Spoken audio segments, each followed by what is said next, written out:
Tonight on 2020, it was a case that rocked the nation, and breaking just this week, one of Charles Manson's followers has now been released. 2020 starts now. We have a weird homicide. Human massacre. 5 were killed. When you kill somebody, you're killing yourself. The incredible brutality of these savage, nightmarish murders. Fear was Charlie's I walk and live in murder all my life. Charles Manson converted intelligent, middle-class kids into putty-like zombies. The jury could only come to one verdict, guilty. To explain Manson, it could not be done in words. The most famous murder in the history of Los Angeles. Sharon Tate was a young actress, stunning even by movie star standards. Sharon Tate.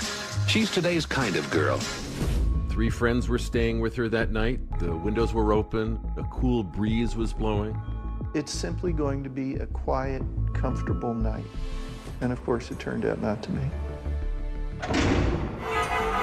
Charles Manson was a rock star wannabe and a madman. He could literally get his followers to kill for him. Everyone wondered, how did he turn these all-American women into monsters? I knew that people would die. I knew that there would be killing. He controlled them, and they did what he wanted. They were so young. And what he wanted was murder. Brutal murder. If it don't get done, then I'll move on it. And that's the last thing in the world you want me to do. You're about to see what evil looks like in the face of Charles Manson.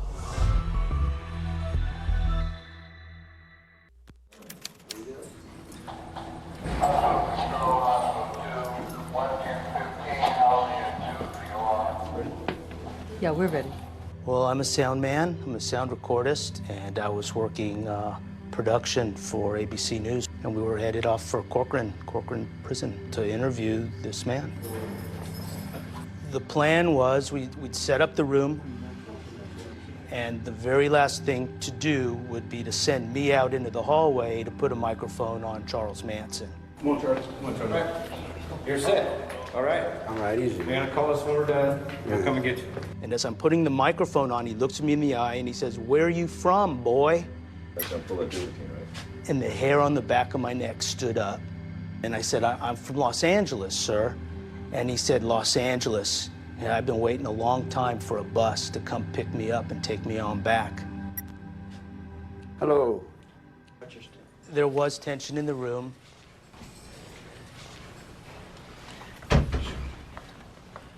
Can you see yourself in there? I can see myself in there. They don't have mirrors where I'm at. Oh, really? So you never see yourself? Well, yeah, they got little funny little things. You get a close look a little bit there. Beard's getting long. How you doing? His hands were handcuffed together, chained together, and then they were chained to his waist. Here's the key thing to remember.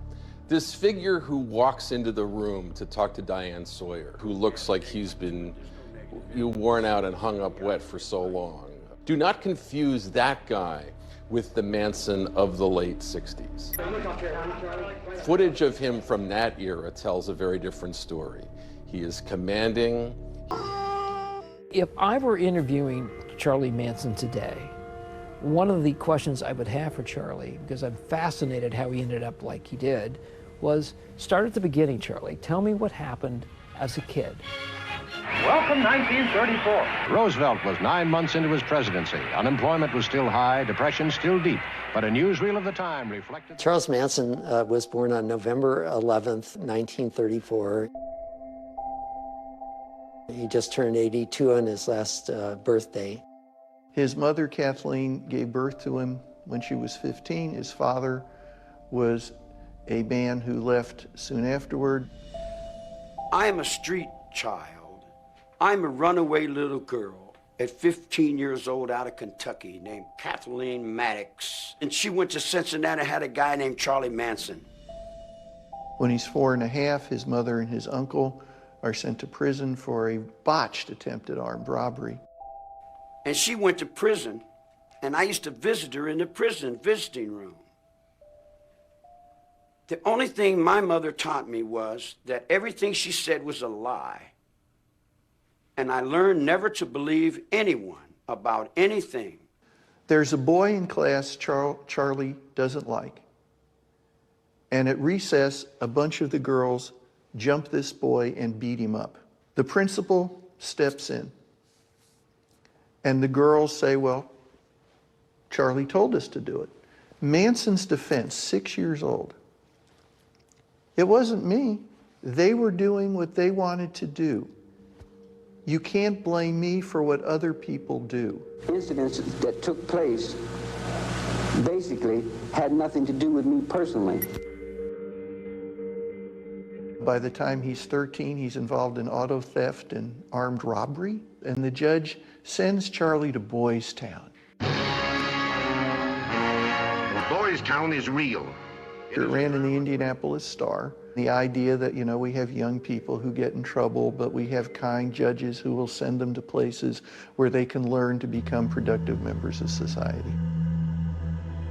Charlie lasted 4 days, and he and somebody stole a car and set out, and they got all the way to Utah before they were captured. Charlie was a con artist even as a child. 1944, I went to juvenile hall. I didn't get out till 1954. I turned 21 years old in the LA County Jail. I wasn't out but a hot second. I've been in jail all my life. But while he's in prison, he hears the Beatles. And the Beatles, you have to remember, 1964, late 64, 65, suddenly they are everywhere. They are permeating our culture. 3,000 screaming teenagers are at New York's Kennedy Airport to greet, you guessed it, the Beatles. And they come to represent to Charlie Manson what he wants most: fame, power, women throwing themselves, all the money you could imagine. Hey, Beatles! Maybe because he knew what was going on out there, he picked up a little guitar and he started to play and to write some of his own songs in prison. There's certainly evidence that he picked up quite a few skills, you might say, in prison. He learned from the pimps. He learned from Dale Carnegie classes. Remember, if you want to be liked instantly, do as the puppy does. Become genuinely interested in other people and show it. He learned from the Scientologists. Scientology means knowledge or truth, study of. Manson used his time in prison to prepare himself to thrive as a criminal after his release. See, I never realized that people outside are much different than the people inside. People inside, if you lie, you get punched. And when I got out, all your children would come to me because they never had anybody tell them the truth. At the last minute, when Manson learns he's going to be paroled, he actually tells the authorities, don't let me go, I don't think I can handle it out there. But it's too late, prisons are overcrowded, and so they send him out anyway. But that one moment, he's being honest. If you let me out, I think I'm going to do the same things that I've been doing or even more. The city of Los Angeles has had another multiple Shot murder. and stabbed to death. Another bizarre murder. 8 murders Their without backs reason. brutally cut by a whip. Charles Manson, the cult leader accused of murder. Wish they'd listen to him.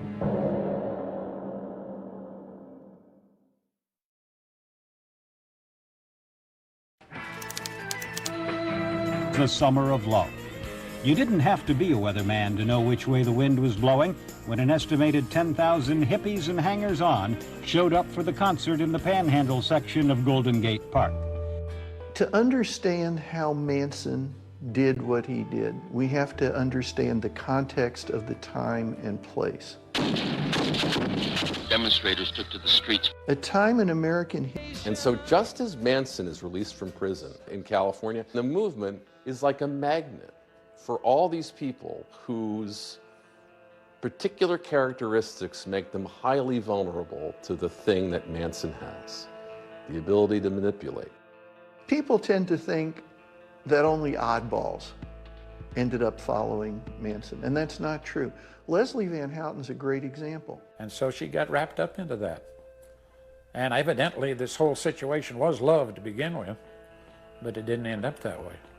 Diane Sawyer talks to Manson's ex-followers. He was the... And in these extraordinary interviews, they attempt to describe how their middle-class personalities were overtaken by Manson's charisma. Leslie in high school, very bright. She's gorgeous. All the boys love her. She plays baritone sax in the marching band, for gosh sakes. Leslie Van Houten is an example of how people can be very normal, but all of us have vulnerabilities, and Manson could smell it. I seem to want more living out of life than what was expected of young girls at that time. Drugs, sex, you know, breaking away from the norm. Where people were saying, wow, can I join you? The posse gets bigger and bigger, and eventually they all pile in that bus and they drive down to Los Angeles from San Francisco, where they settle at Spahn Ranch. The Spahn Movie Ranch, which is in the northwest part of LA. All the cowboy shows from the 50s and early 60s were shot there. The saloon, the hotel, the dusty Main Street. Manson and his family just moved in there, and that became their base of operation. For Manson, like any demagogue, if you're trying to take followers and make them buy into your reality as opposed to anybody else's, you want to get them isolated. You want to get them away from outside influence. I was cutting off my past, and in my own brain it was like, I can't go back. You could absolutely not talk about your past at all. And one thing we didn't have is watches. The whole idea was to let time disappear. There was no time. We gave up our birthdays. Squeaky Fromm was another young girl with parental issues. Charlie found her weeping on a bench outside Venice, California one day, introduced himself as the man who's called the gardener because he tends to all the little flowers at Haight-Ashbury, and that she should come with him, and she did. And I kept thinking, this is fate, because he's exactly what I was looking for. And love is infinitely strong and infinitely mad. It's erratic and crazy. People have described her to me as, among all Charlie's followers, the greatest true believer. She's a little more of a performer maybe than the other people in the family. You have to make love with it. She's very verbal. She has a certain childlike quality that kind of endears you to her until you listen to what's coming out of her mouth. So that you could pick it up any second and shoot. People who met him wanted to be like him. Men, especially, wanted to have that kind of charisma. So they would do the things that he did, but they didn't do them with the same spirit. Drugs were always an important part of Charlie's appeal. In those days, the enlightened culture was using drugs. You honestly believe that smoking marijuana, taking LSD, would open up your consciousness? I was smoking a lot of marijuana hash, and I had, at that time, I've already used acid a couple times, but at that time drinking and using drugs did not seem unusual because I was doing it with my high school friends. Charlie would use LSD for his special ceremonies on a daily basis where he would preach to people towards the end of the day. Well, we took hundreds of trips together. He would personally put the dosages in his followers' mouths. But when he took some himself, he was careful to take less so he'd stay in control. Sometimes he'd claim he was Jesus Christ, come again. He even would take up positions as though he was being crucified. Sometimes he would reenact the crucifixion when we were on LSD. And it was very realistic. And then make the connections of man, son, son of man, you know. And then the questions would begin. Would you die for me? And in their drug-induced situation, they listened. So he used LSD as a form of mind control. He was an excellent pimp. Manson deliberately sent out the women in the family to go around and troll for famous musicians. They were the bait. That's how Charlie meant to use them. He thinks he's going to be a singer-songwriter like Bob Dylan or like Neil Young. And what he finds is something very different and something that fuels his anger towards society.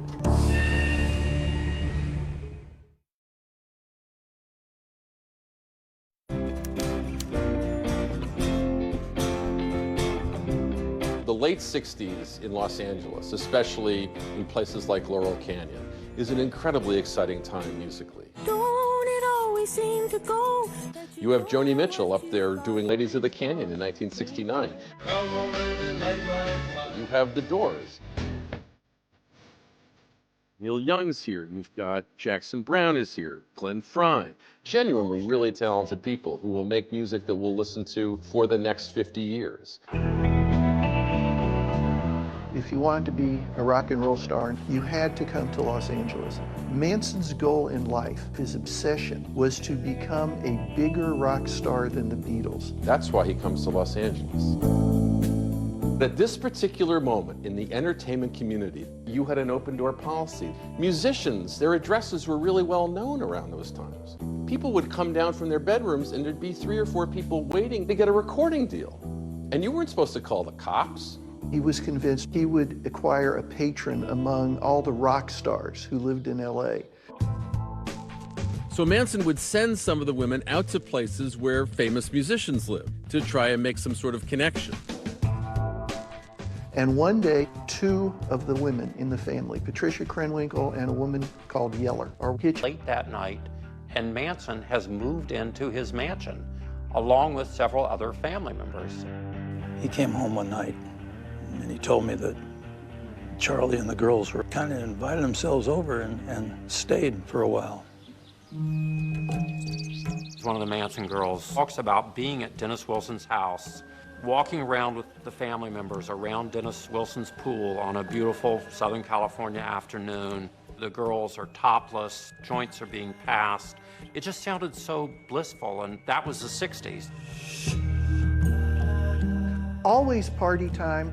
Dennis really liked women. Dennis appears to have liked women pretty much indiscriminately. You know, initially for Dennis Wilson, it was great. It was girls, drugs, and Manson could supply both. We were invited by Dennis to come to dinner to meet Charlie and the family. There were in a group sex kind of situation, and it wasn't my cup of tea, so I excused myself to take a shower. No sooner than I got in the shower, door opened, and Charlie Manson stood there and looked up at me and said, "You can't do that." I said, "Excuse me?" "You can't leave the group." And he looked at me with these wide eyes and kind of maniacal look. "One of your group members is involved with something so weird." It was kind of frightening and freaky to me. Dennis Wilson loved having the Manson family with him for a while. He thought Manson was a great intellect. He nicknamed him the Wizard. He was definitely under Charlie's influence at that point in time. Because Charlie could talk such metaphysical mush, Dale Carnegie, the Bible, and homing in on Dennis's insecurities about his own talent. Dennis was intimidated by the other Beach Boys. He's low man on the totem pole in the group. Charlie builds him up. "You're great, your music is exceptional." And little did Dennis know that once Charlie got his hooks into you, he didn't let go. He was the perfect target. He paid for a lot of things, like food and transportation and medication. The months that the Manson family stayed with him cost him then over $100,000. And living with Dennis Wilson had other benefits because Manson got to meet other people in the music business, rock stars. Oddly enough, the one he seemed to impress most was Neil Young. I knew Charlie Manson. Neil Young talked about his encounter with Manson in a BBC documentary. He wasn't what you call a songwriter. He was like a song spewer. It is astonishing to think that Neil Young took an interest in the music of Charles Manson. Yeah, he's good. It's just a little out of control. For a few months, Dennis Wilson thought Charles Manson was a music genius. He wrote a song called "Cease to Exist." Cease to exist. Just come and say you love me. Dennis Wilson brought that song, "Cease to Exist," to the Beach Boys, only he renamed it, gave it some new lyrics. It was called "Never Learn Not to Love," and we actually recorded that song. I wasn't told about the origins of the song. As far as I knew, Dennis had written. Never learned not to love, the Beach Boys. I remember Mike Douglas, and I remember doing a show. I'm your kind, and I The squeaky clean Beach Boys are singing a song written by Charles Manson on a Mike Douglas show. could never learn not to love you. In light of what happened, boggles the mind. And when it appears on the album, it's credited only to Dennis Wilson. Manson was furious when he found out that Dennis Wilson had not only changed the lyrics, but had listed himself as the sole composer. When Manson goes looking for Wilson afterwards, and at one point leaves a bullet and tells Wilson that I know where you live, I know where your children are, you know what this means. I gave Dennis Wilson a bullet, didn't I? I gave him a bullet because he changed the words to my song. Dennis Wilson was so terrified ultimately of Charlie Manson that he ran from him. With anybody else, Manson would have physically attacked him. But he has to live with it. He has to swallow it. Only because Manson still needed Wilson's best friend, Terry Melcher. Terry Melcher was the son of Doris Day, the famous movie star and singer. Que sera, sera. He was living on Cielo Drive in Benedict Canyon. Terry Melcher is a genius at recognizing how to get marketable hit music. He would produce the Byrds version of the Mr. Tambourine Man. Turn, Turn, Turn. He'd have over 80 hit singles within a few years. A significant force who could, on his say-so, have signed Charles Manson to a record contract. So this makes Manson all the more determined, whatever it takes. He is going to make Terry Melcher his friend, and Terry Melcher will love it. Manson never, ever considered the fact that maybe he wasn't going to be good enough. Manson pursues Terry Melcher for months. Unlike people like Dennis Wilson, you know, Melcher was a child of Hollywood. He learns from childhood how to keep people at arm's length. You don't let everybody in. Manson, once riding around with Melcher and Wilson, they actually drive up Cielo Drive to Melcher's home. But Melcher does not invite them in, and that frustrates Manson. Terry Melcher, on the other hand, did take an interest in finding out about Manson's music. He finally gets Melcher to listen to his music. He records Manson at the Spahn Ranch, and Melcher talked about that visit to BBC Radio 1. I arrived and met a bunch of people. They all sat down and they played a dozen songs. It was a big campfire. And it was, you know, it was quite an interesting thing. Manson tells the family that Melcher has promised him a recording contract. And then Melcher had second thoughts, didn't think Manson was talented enough. He tells Manson, your music is good, but I wouldn't know what to do with you. And at that moment, Charlie Manson's life turns completely. Manson. Hairdresser, and I helped her shop for the flowers and the bows. The after-party Playboy Club was probably one of the parties of the century. Everybody was there. Among them, Michael Caine and Candice Bergen. Joan Collins with Anthony Newley. Sharon Tate's co-star, Barbara Parkins, taking time off from Peyton Place. It was stellar. After that, she goes on to be in a Matt Helm movie. Oh, I'm sorry. Did I hurt you? Of course you hurt me. My father was doing The Wrecking Crew, which were those fabulous Matt Helm movies, which were always fun to watch him. We'd go down to the studio to watch him do it. He thought Sharon Tate was gorgeous, funny, smart, and he looked forward to maybe recreating her role again in the next movie. Things were going to be good. Sharon Tate has married one of the top young filmmakers in Hollywood at that time, Roman Polanski, who has a huge success with Rosemary's Baby.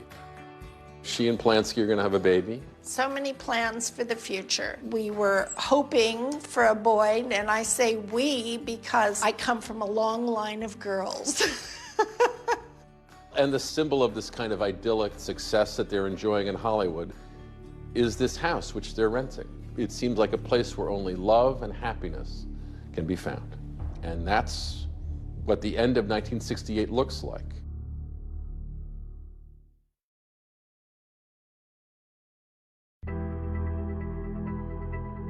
in the Hollywood Hills. The Cielo House had a number of well-known owners and residents over the years. It had been photographed for an architectural glossy. And it was a French farmhouse. The grounds were beautiful. It was serene. The views were amazing because it was off of Benedict Canyon. You'll never find another view like it. I don't care where you go in the city. It was from all the way downtown to the beach to Catalina. It was the most safe and secure and secluded and peaceful environment she could possibly think of to start her family. They came up and looked at the property, and I met Sharon, and it was magical. She was a lovely lady. For Sharon, you know, for so many years, it had been all about her acting career. But the moment she found out she was pregnant, her acting career just didn't matter to her at all. Everything that mattered was for the baby. As we approach August 1969, Polanski is in London prepping a movie that Mike Nichols would go on to direct called The Day of the Dolphin. Sharon Tate and her friends were at the house she had rented. She was massively pregnant. She was about to deliver her baby. And her husband was out of the country, so they had come to keep her company and make sure she was okay. She was there with her friends Abigail Folger and Wojtek Frykowski and her one-time boyfriend and now friend, Jay Sebring. He was a sharp, charismatic person. He was the creator of men's hair design. He wasn't a barber. He was styling men's hair. Single-handedly defined the iconic look of nearly every male recording and film star. They wouldn't work without him. Sammy Davis, Jim Morrison, Steve McQueen, Paul Newman, Warren Beatty, Frank Sinatra. I mean, he was defining culture. This is like an evolution from a barber. Do you understand? Like the guy with the little pole in front, all of a sudden it was like on the cover of Time. Sharon came back into my salon and brought a new client she wanted me to do, and her name was Abigail Folger. Folger's coffee? Yeah. The last name, of course, is familiar because she was an heir to the Folger coffee fortune. Honey, this coffee tastes terrific. Folger's. But she herself was working as a social worker. Abigail was a little bit of a recluse. She always had her nose buried in a book. She wasn't as open and generous in conversation as Sharon, a bit more reserved. Wojtek was her boyfriend. Wojtek Frykowski was a childhood friend of Roman Polanski. They go out at one point that evening to a restaurant to get some food because she doesn't feel like cooking. They're all staying at the house. They go out to dinner at El Coyote, which is a place everyone in the history of Los Angeles has eaten at. We know that they are back in the house by 10 o'clock because Abigail Folger's mother calls and talks to Abigail at that time. It's simply going to be a quiet, comfortable night. And of course, it turned out not to be. Because that's the night Charles Manson has dispatched some of his most slavishly devoted followers to go to that house and kill everyone inside, whoever they are. Tex Watson will become a key figure as the events of August of 1969 take place. Watson is there at every key moment. These murders are unimaginable without Watson leading the way. Charles Manson did what many cult leaders have done historically, taking someone into something very bad, but by baby steps, never allowing them to see where it was that he was really taking them in the end, which was murder.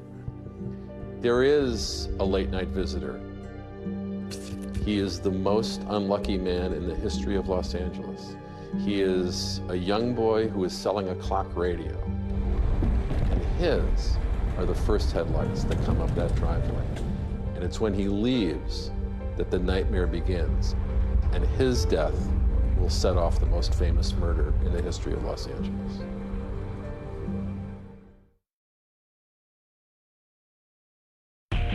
I'm a convict. I'm an outlaw. I'm not a Sunday school teacher. Hello.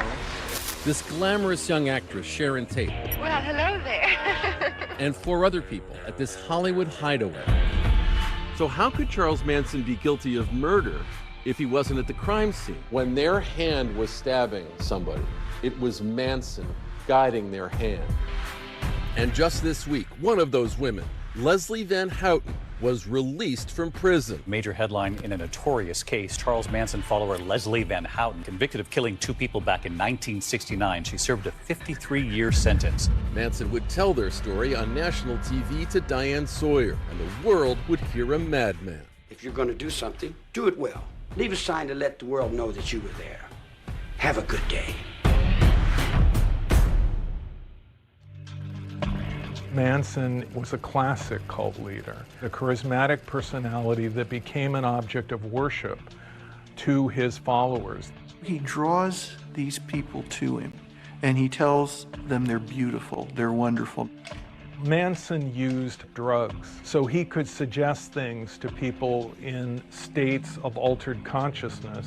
After I started taking acid with him, I believed that he had some kind of ultimate source of power. I believed that Charlie could blow life into dead birds, that he could control the weather.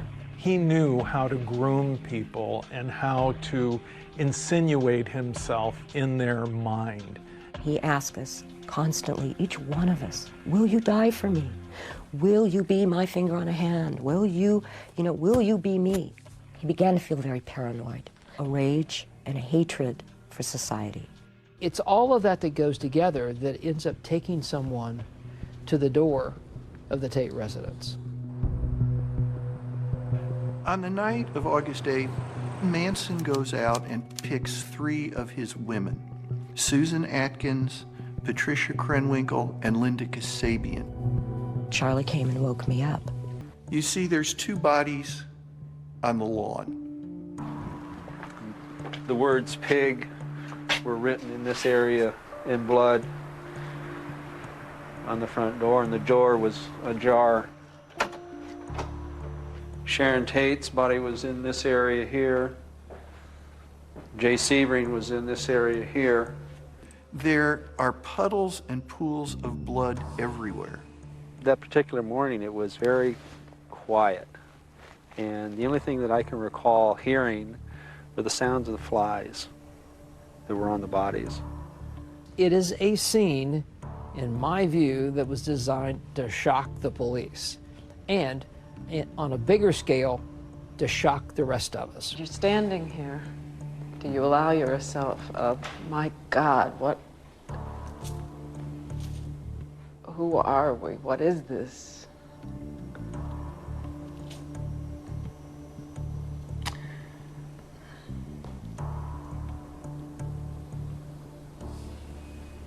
It's tough.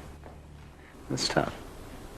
All right, now let's go, one at a time. So the police, when they arrive and they see all these bodies at the house, the first person they want to talk to is the caretaker. So I got up, and there was a police officer pointing a pistol at me, and he grabbed me, he handcuffed me. I kept saying, "What's wrong?" And he said, "Shut up." The only suspect, a caretaker, 19-year-old William Garrettson, was released yesterday for lack of evidence. What time was it released? 20 minutes ago. Now, without a suspect, the Los Angeles Police Department must start all over again. I was a young reporter at the Associated Press in August of 1969, and I had been assigned that day to go out to Orange County Airport to meet President Nixon. He landed, I called in, I said, the president has landed, and they said, forget the president. There's a much bigger story going on. I was there the day after the killings, covering the story for ABC News. The latest in the case from ABC's Dick Shoemaker in Los Angeles. Police officers say the department already has given out... Let me do that again. Police officers say the department already has given out too much information about the mass murders. My initial reaction was basically, this is one weird killing. There were a lot of rumors that it was a satanic cult had done this and all sorts of rumors. And they were focused on Polanski and the fact that he had just done the movie Rosemary's Baby, which involved Satanism and a woman who was pregnant. It was just eerie.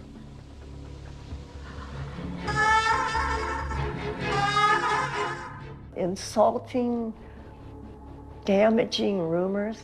They said, oh, Roman did this because He was jealous of Jay. I mean, are you kidding me? They called Sharon everything from the queen of the Hollywood orgy scene to a dabbler in satanic arts. I think the one that sticks with me the most was live freaky, die freaky.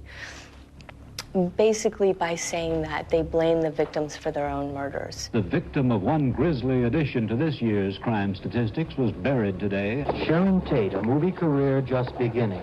A life ended at the age of 26. Their son was given the name of each of his grandfathers and was buried with Sharon. You know that feeling where you just want to see him one more time. You just want to be able to hold him one more time, and you can't. All of you know how beautiful she was, but only few of you know how good she was. The city of Los Angeles has had another multiple murder. Last night, a middle-aged couple was stabbed to death in a case that has striking similarities to the mass murder Saturday of actress Sharon Tate and 4 friends. And I shouted across the newsroom, "It's happened again." Targets of the unknown assassins this time were wholesale grocer Lino LaBianca. What would be the purpose? There wasn't an immediate answer to who had done this terrible crime. And that made people in the Hollywood community terrified.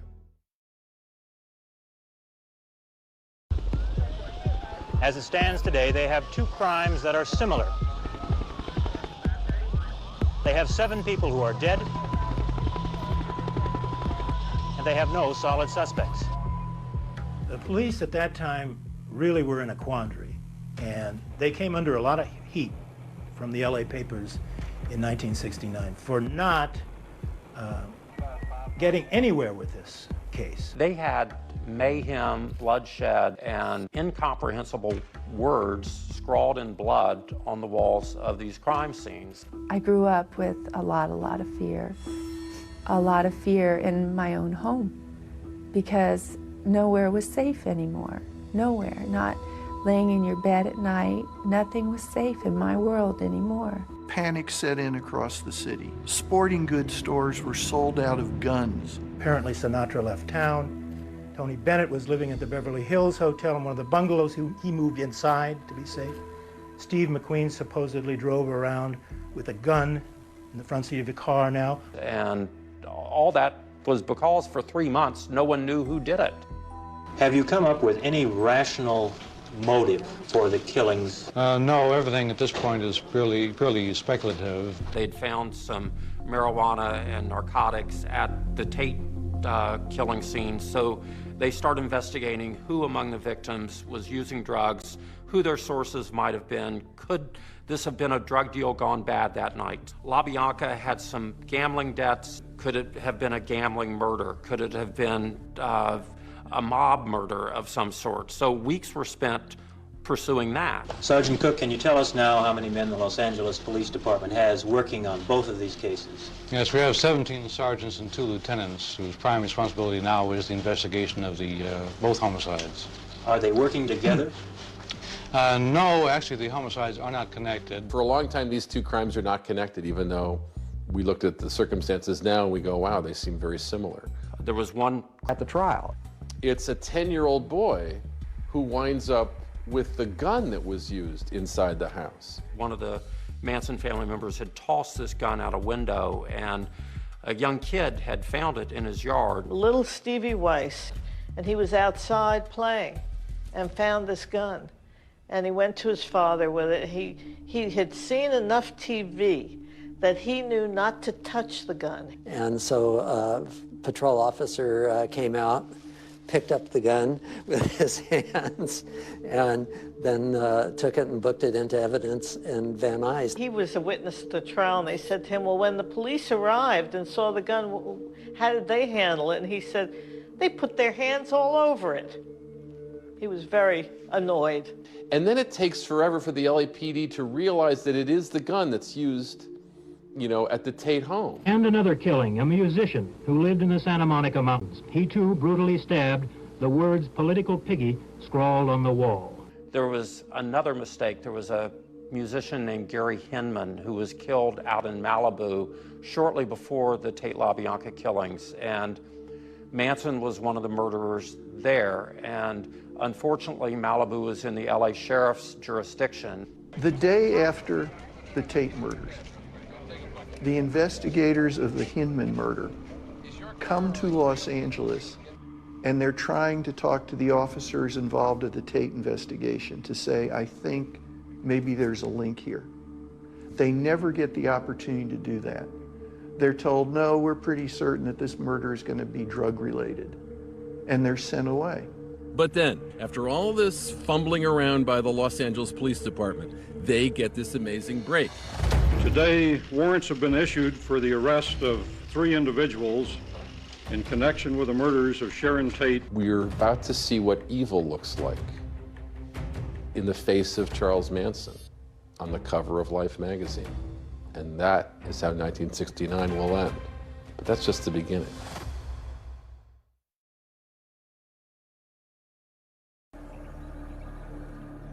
When I stand on the mountain and I say, do it, it gets done. If it don't get done, then I'll move on it.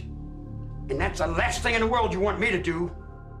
Following the murders, there seems to be a state of high alert and anxiety at the Spahn Ranch. Only a few days after the murders, in fact, here come all these helicopters, here come all these law enforcement officials. Only it's not there for the reason we would all assume it's there for. They are there to arrest Manson and some of his associates for car theft. They were stealing cars from the neighborhood, some of which they were transforming into dune buggies. The arresting officers can't understand when they tell Manson that this is a raid because of suspected car theft. He seems relieved. When he's told, Manson laughs. And so this crazy, unlikely thing takes place where these 2 hideous murders have happened, committed by the people at the ranch, and Manson is arrested for a totally different reason.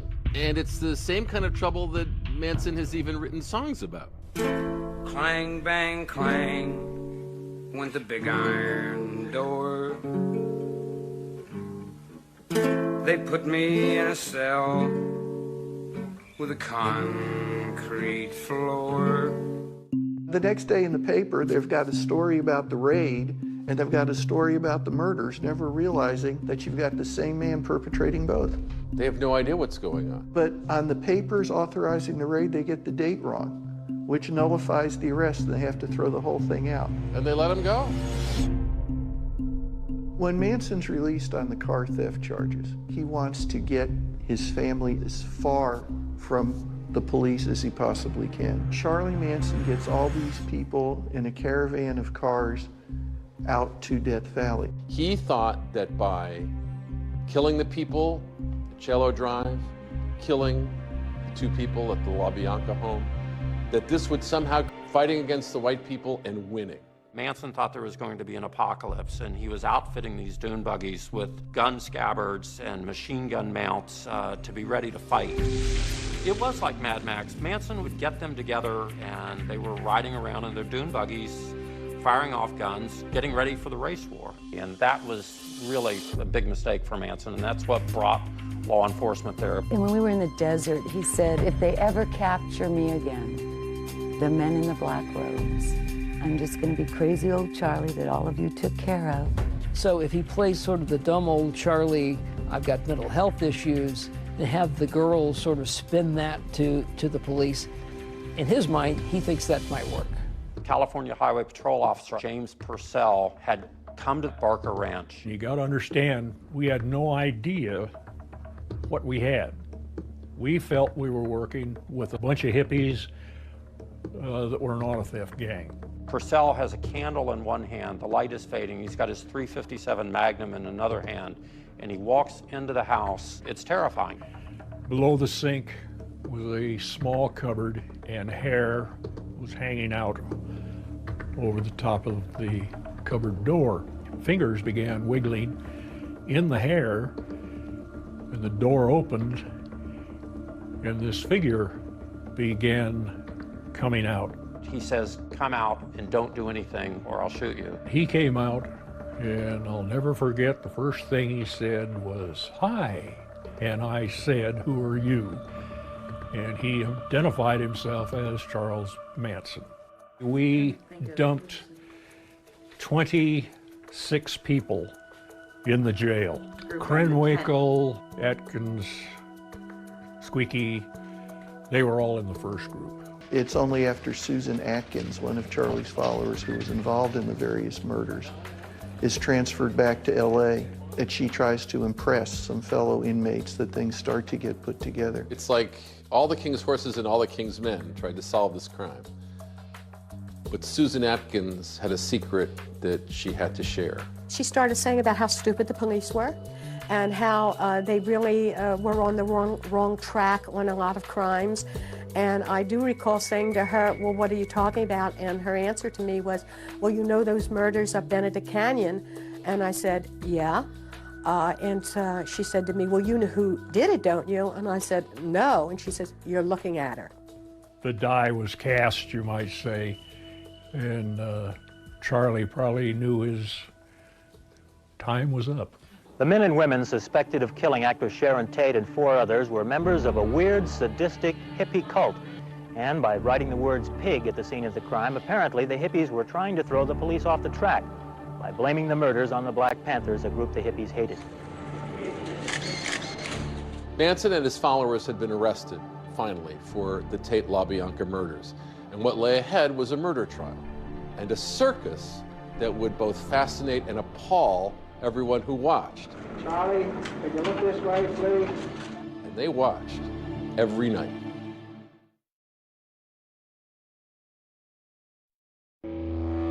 Sneaking like little children out of town. Sneaking. Kasabian continued to testify. Linda Kasabian had been the driver on both the night of August 9th and the night of August 10th.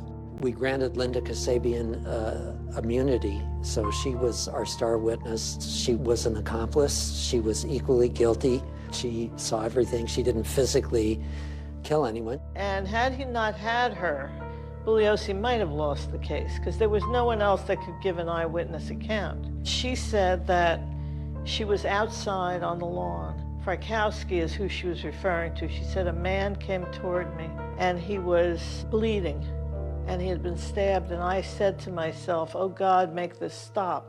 Manson stared at Mrs. Kasabian and said, you have lied 3 times. The next lie, number 4, will harm you. One of the attorneys is Ronald Hughes. He's Leslie Van Houten's attorney. Hughes started to really represent Van Houten and tried to split her off from the others. Manson didn't care anything about the women. He wanted all the defense attorneys to represent him. Manson specifically told the women to testify that he had nothing to do with the murders. And the attorneys realized that their clients were doing what Manson told them to do, as opposed to what was in their best interest. For one of the women to have a lawyer who was saying, you don't have to be part of this anymore, that was very threatening. Manson pointed across the counsel table, and Ronald Hughes sat right beside me, so I saw this. Manson pointed at him and glared at him and said, attorney, I don't want to ever see you in this courtroom again.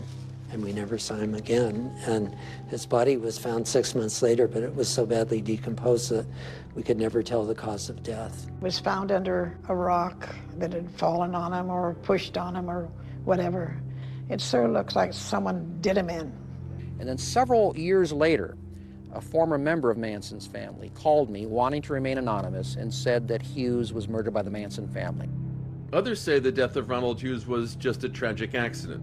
No one was ever charged in connection with his death. Hughes, I think the district attorney killed him. Because he was the only lawyer we had that was worth anything. He was the only one that was doing anything for us. You know, I think someone pushed him off a cliff. The jurors were out for 9 days. The prosecuting attorney would note that as the jury came in, before the verdict was read, he could see the hands of the big, scary Charles Manson shaking like a leaf. The jury today found all 4 defendants guilty of first-degree murder and conspiracy in the deaths a year and a half ago of Sharon Tate, the actress, and 4 other persons at her home, and the killing of 2 other persons 2 nights later. They are ultimately convicted of all of the murder charges and are sentenced to death. The green room will make anybody terrified. Death, for once, was looking at Manson.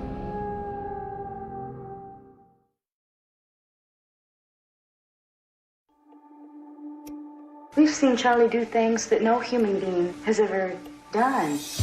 What can entirely account for the public's interest and fascination in the Manson family homicides of 1969? Their lurid claim on our consciousness. People see the urban legend. They don't want to see the faces behind the ugliness. And it continues to shock the conscience, both because of the brutality of the murders and because of this eerie cult-like control that Manson had over his followers. There's no end to it. I saw a guy with a tattoo on his arm of Manson. If you go online, you can buy baby bibs, you can buy mugs. Manson and his family members were sentenced to death, and the death penalty has been overturned in the state of California by the Supreme Court. Many new issues. Prosecutor Vincent Bugliosi heard that news. Bugliosi realized Manson won. And the fascination lingers because she did not. Sharon was eerily beautiful. A beauty dying young is always a kind of show business trope, and it leaves us with these luminous images that never fade. She just seemed eager, she seemed wholesome. Those who laid eyes upon Sharon Tate for the first time seemed to stop whatever it was they had been doing. And the only one who didn't was her murderer. I told him that I didn't have any mercy on him. Now she also is dead. Charles Manson follower Susan Atkins has died. She suffered from brain cancer. Susan Atkins would die in prison in 2009. Others of Manson's ex-followers, their lives destroyed by Manson, their identities reclaimed during their prison time, continue to serve life sentences. Tex Watson's fathered 4 kids while in prison. Tex Watson remains in prison and will for the rest of his life. But after spending more than a half-century behind bars, Leslie Van Houten was released from prison on July 11th, 2023, over the objections of her victim survivors. She had joined the Manson family at age 19. She's now in her 70s. Patricia Krenwinkel is now California's longest incarcerated female inmate. I only did what Charlie wanted. That was the whole thing. You have to know every part of it. And to know you know it is to know it. And Squeaky Fromm tried to kill a president. She was the woman in red who pulled a gun on President Gerald Ford. Fromm served 34 years in prison before being released in 2009. We turn next tonight to the death of Charles Manson, one of the most notorious mass murderers in America. The life of Charles Manson ended in a hospital somewhere near Bakersfield, California on November 19th, 2017. The cause of death was listed as natural. He was 83. He had been transferred to this hospital from the California State Prison, Corcoran. The reason why he lingers in our minds is because the face of Sharon Tate lingers in our mind. And it is her memory that endures for us and that makes him unforgettable in an evil way. The beauty and the evil in this case, studied in this country for so many years. And as for Leslie Van Houten tonight, her lawyer says she's been taken to transitional housing at an undisclosed location, starting a new life there after 53 years in prison. That is our program for tonight. Thanks for watching. I'm David Muir, and from all of us here at 2020 and ABC News, good night.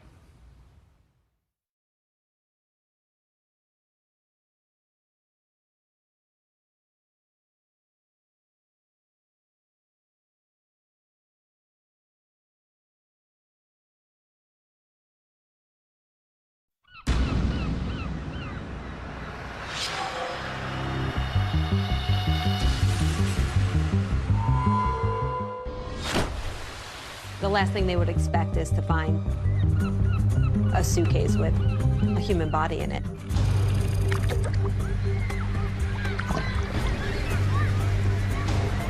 The big question is, how the hell did he get there? They were crazy in love at first, but it quickly became tumultuous. There were infidelities. They'd go back and forth. They'd fight. I think they liked the drama of it. And the next thing coming out of his mouth is, when I get home, I'm going to kill you. I'm going to smash your face in. He said he was leaving and he wasn't coming back. Were you ever angry enough to want to see him dead? There were times I wanted him gone, but gone doesn't mean dead. And Mel just said, well, I'm a single mom now, and now I've just got to get on with my life. I said, well, no, the next thing is we've got to figure out who did this to him. And after I got off the phone, I said, she did it. They couldn't find any forensic evidence whatsoever to establish that this was a crime scene. Do you still insist that you're innocent? Absolutely. I still feel like, how could somebody think that I did that? I think she did not actually commit the crime. It turns out it isn't the end of this story.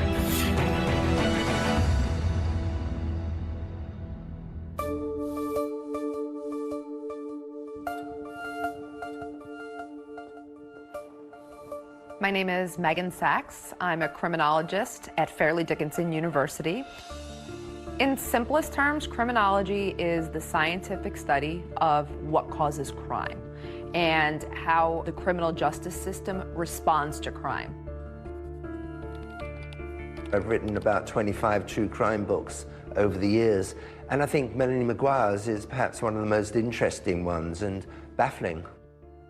This is Melanie Maguire, arrested today minutes after dropping off her children at daycare. Melanie Maguire, a New Jersey nurse, was accused of killing her husband, cutting up his body and throwing it into the Chesapeake Bay. In 2007, what was being called the suitcase murder trial was generating an enormous amount of media attention, not just in New Jersey, but all across the country. 3 bizarre discoveries, 3 separate suitcases, all containing human remains. A woman who was on trial for her very life. She says the real truth behind the crime has never been revealed. With no history of violence and no apparent motive for murder, could she really have done it? She was this beautiful young nurse, and they were this seemingly normal middle-class couple, and the murder happened in such a grisly way. The idea that this beautiful nurse could have actually killed her husband and then cut him up is just incredible. Of course, there were the salacious aspects. Mrs. Maguire is a registered nurse, and prosecutors say she had an affair with a doctor. She didn't fit the profile, I guess, of a murderer. Over the years, students and colleagues of ours have come to me and said, you know, Melanie Maguire proclaims her innocence and would love to tell her story.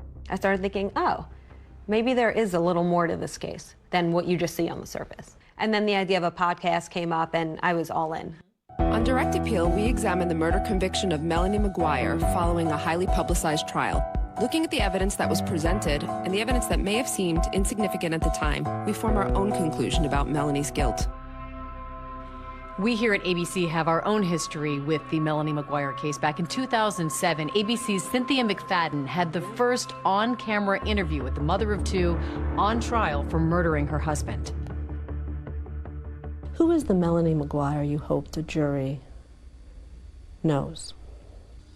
The one who tried to take care of everybody, who didn't make the smartest decisions, but admitted to those mistakes to the people she trusted most, but did not admit what she's accused of. I have been incarcerated for 12 and a half, going on 13 years now. Do you still insist that you're innocent? Absolutely. You're sitting here a wrongfully convicted person. Correct. Absolutely. And what have those years been like? I tell people it's not as bad as you think in some ways, and it's so much worse than I could ever articulate in others. After all these years, I still feel hurt. I still feel bothered. I still feel like, how could somebody think that I did that? This whole saga begins on May 5th, 2004, with an odd discovery in Virginia Beach.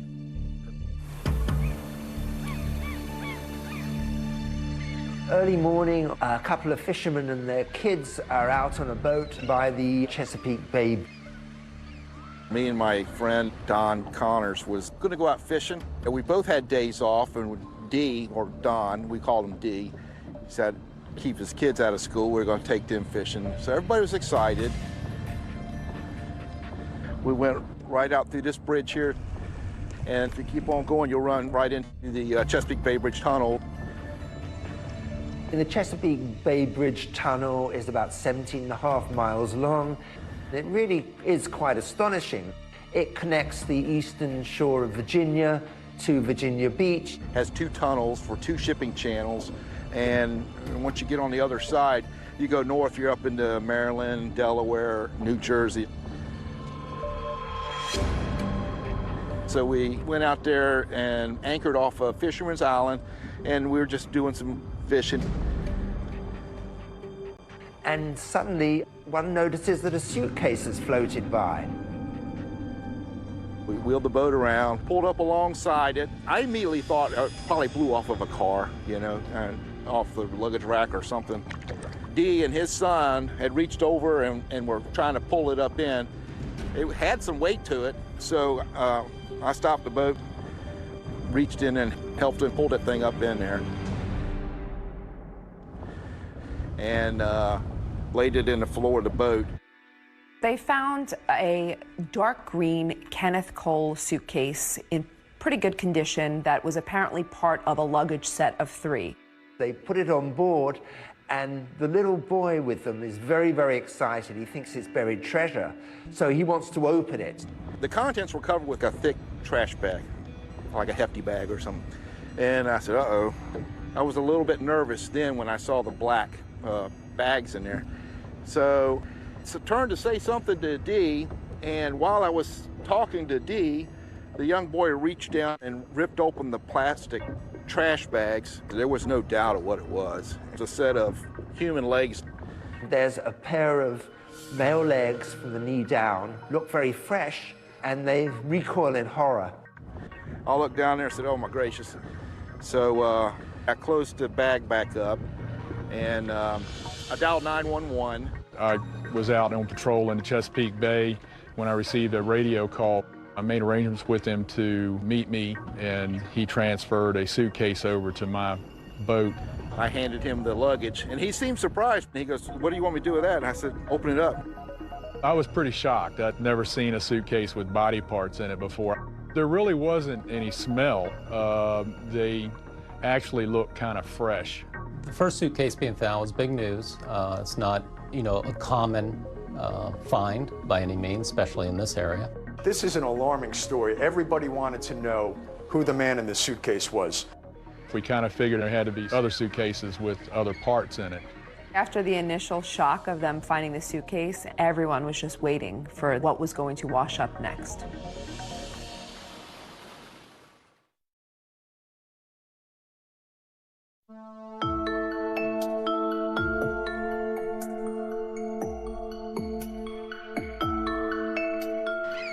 Chesapeake Bay area, there's a lot of boaters, there are bird watchers, there's Fisherman's Island, a nature sanctuary. This is really kind of a tourist, a fun area. People are going there to relax or going with their families. The last thing they would expect is to find a suitcase with a human body in it. It was the start of the summer tourist season, which is huge for Virginia Beach, and getting that kind of negative publicity of bodies washing up in suitcases was something they did not need. 6 days later, the student was on Fisherman's Island in the middle of the Chesapeake Bay, which is a nature preserve. And she saw a dark green Kenneth Cole suitcase. She was curious what could be contained inside, and she actually pulled a little bit of the black trash bag out of the suitcase. There was such a strong odor of decomposition that she immediately stopped and notified the refuge workers. The police, they'd been expecting this, because after the first Kenneth Cole bag with the legs, they suspected there was going to be more. It was transported to the medical examiner's office in Norfolk, and that's where we actually viewed what the contents inside. Inside this suitcase would be the torso and the head of a male. The torso is still attached with the arms and the head. The head was wrapped in what looked like a medical blanket. The face was somewhat identifiable, but it had been submerged for a while, so extremely bloated. The medical examiner is able to determine that the victim's been shot multiple times. There are a couple of gunshot wounds in the torso area and one through the head. There were 2 bullets that were recovered from the body, wad cutter bullets. And wad cutter bullets are not typically used by the average person, but they are used for target practice. And it became a very big local story. A student discovered a suitcase near Fisherman Island. Inside, a human head. It's getting a lot of coverage. It's the second suitcase in a week found near the Chesapeake Bay Bridge Tunnel, and the second one containing body parts. And everybody was waiting for the rest of the body to turn up. Well, the third suitcase was found on May 16, 2004, in the water by a fisherman.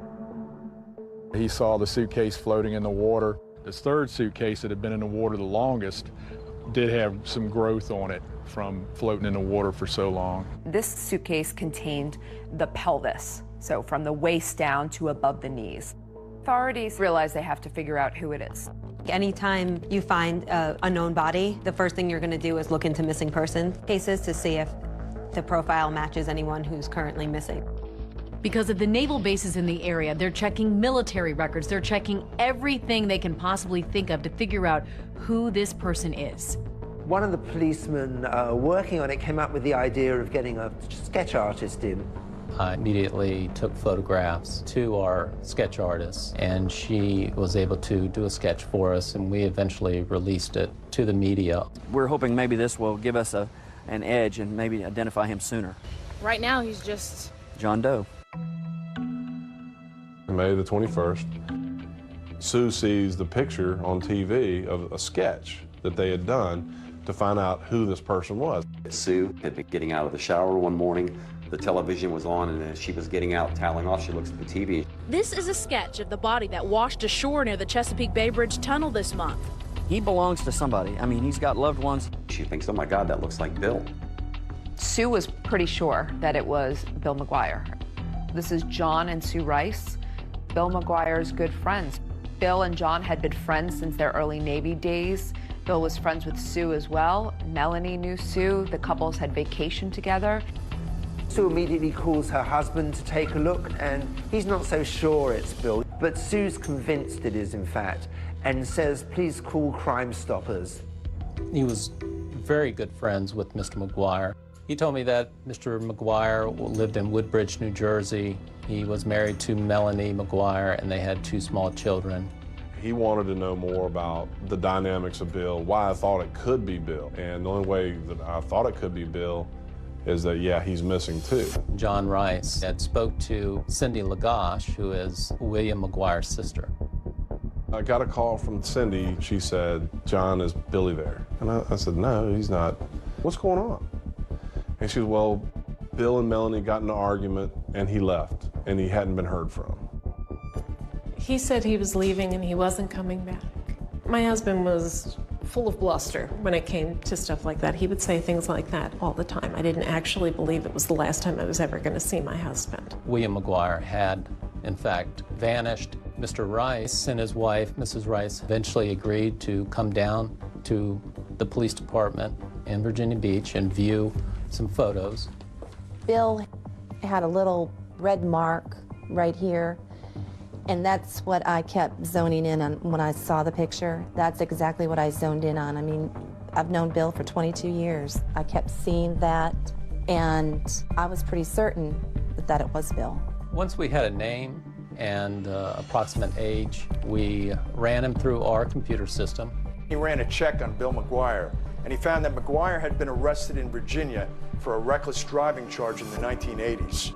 His fingerprints were on file already, which made it a lot easier, and they're very quickly able to confirm that the fingerprints matched. The man in the suitcases was identified as 39-year-old William McGuire of Woodbridge, New Jersey. So according to Melanie, she just thinks her husband is missing, but she is about to get the news that will change her life forever. And he said, I'm sorry to tell you, ma'am, that William is deceased.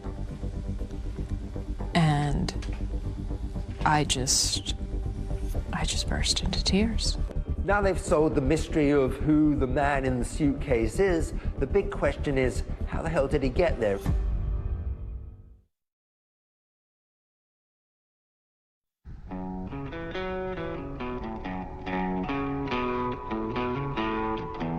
The Melanie McGuire story is centered around New Jersey.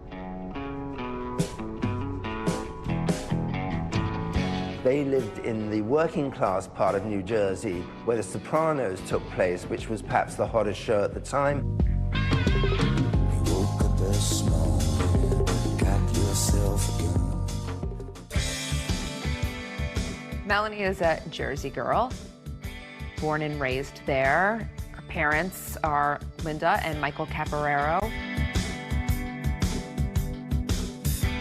She's a great, great daughter, mother, friend, full of life, fun-loving, a good girl, never in trouble, never in trouble. Always trying to help people. She's working in the restaurants in Jersey. She's a waitress, and she met Bill McGuire. He was also a server. Bill was known as the rude waiter because he would speed people up in a jocular way, but they loved it, and he would ask for the rude waiter. What was he like? Funny, clever. He had a big heart when he wanted to. He wanted all the right things. He was very, very loyal. He was a tremendous friend. When I first met Bill, I didn't know what to make of him because he was really a practical joker and whatnot, and I thought, well, this guy could probably get on somebody's nerves with all this.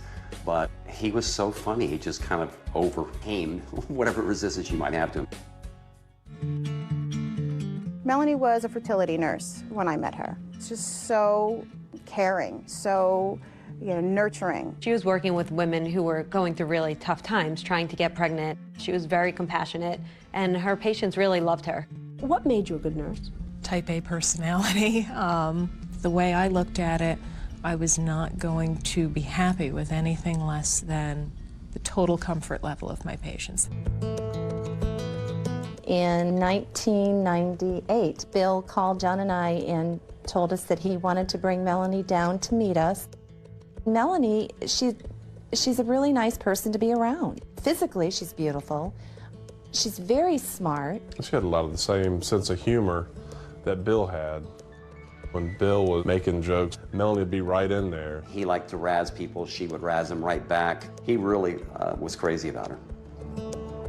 What was your relationship with Bill like in the beginning? In the beginning, it was the challenge, it was the chase. It was, we had a bit of a tempestuous relationship even before we got married. We would break up, get back together. Bill and Melanie dated for quite a while.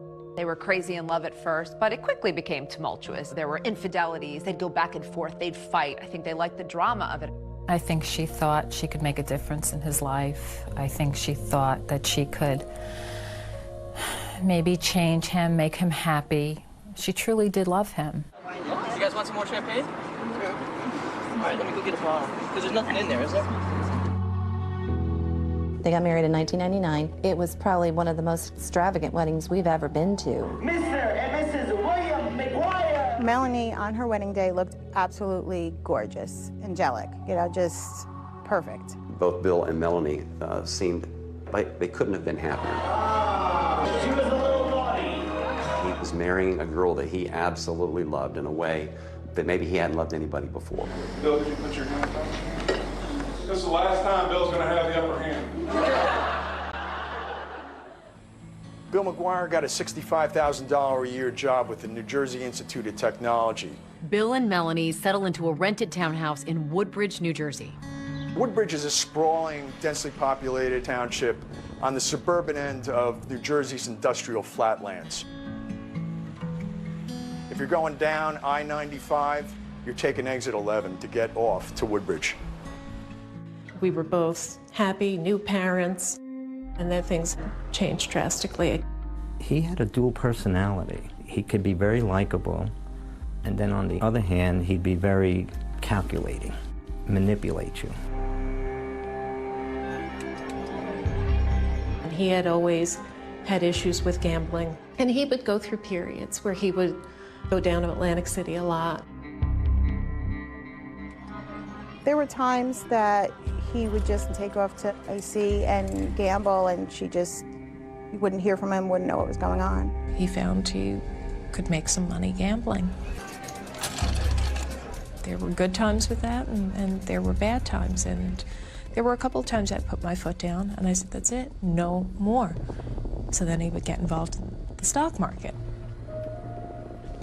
He wanted what he wanted, and he couldn't get it fast enough. And with that came frustration, and eventually that frustration became directed at me. There was one particular argument over the phone where he had gotten stopped for a traffic ticket. He had an absolutely atrocious driving record. So I started to argue back, and the next thing coming out of his mouth is, when I get home, I'm going to kill you, I'm going to smash your face in. It's very difficult for me to think back on it because I actually drove off in the middle of the night, and I had left and I should have stayed gone. Why did you stay? I wasn't strong enough to leave. Did you love him? I did, and even though, now at this point, bear in mind, I'm having an affair. What appealed to you about Brad Miller? He was just very, very tender.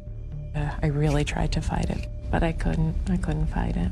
Life for the McGuires is getting a little more complicated, and then one night, it all erupts.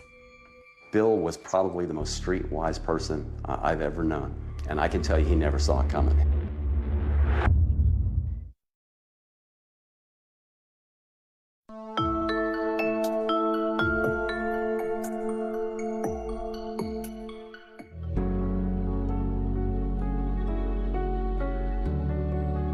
Melanie is loving, caring, funny, considerate.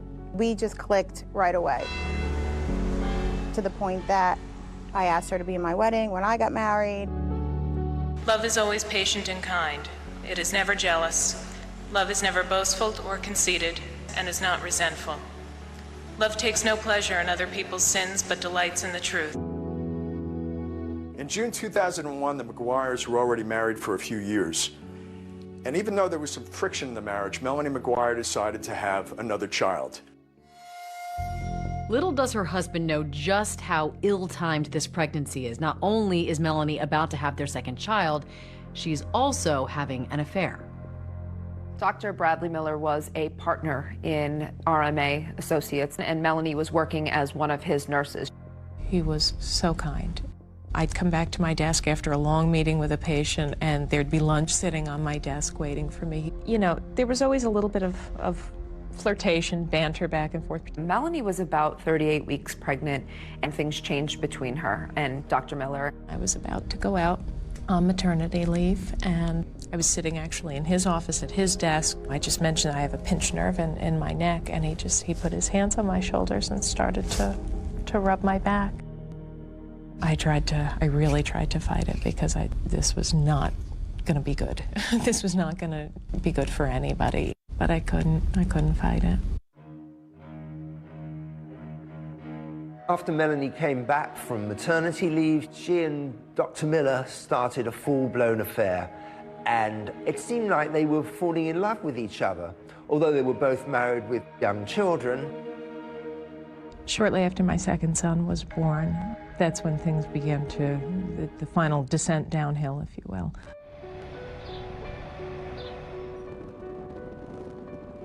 Melanie and Bill moved to the Woodbridge apartment. This is a townhome. They don't own it, they're renting it.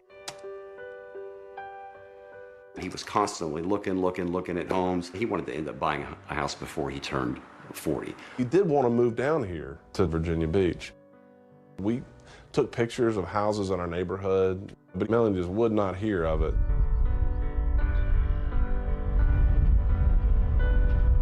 They ended up putting a really sizable deposit down on a very nice home in New Jersey. It was a very nice house. It had quite a bit of land. It was a $500,000 home. It was very contradictory as she's becoming closer to Dr. Miller, but she's going along with Bill's idea of buying a house. The marriage wasn't going well at all. So why were you buying this $500,000 house together then? The idea for me was we had a chunk of money, cash, that we were putting down on this house. In the past, we'd come to points where we had been in similar situations, and ultimately something would happen and he would go and gamble the money away. I figured this at least was an investment.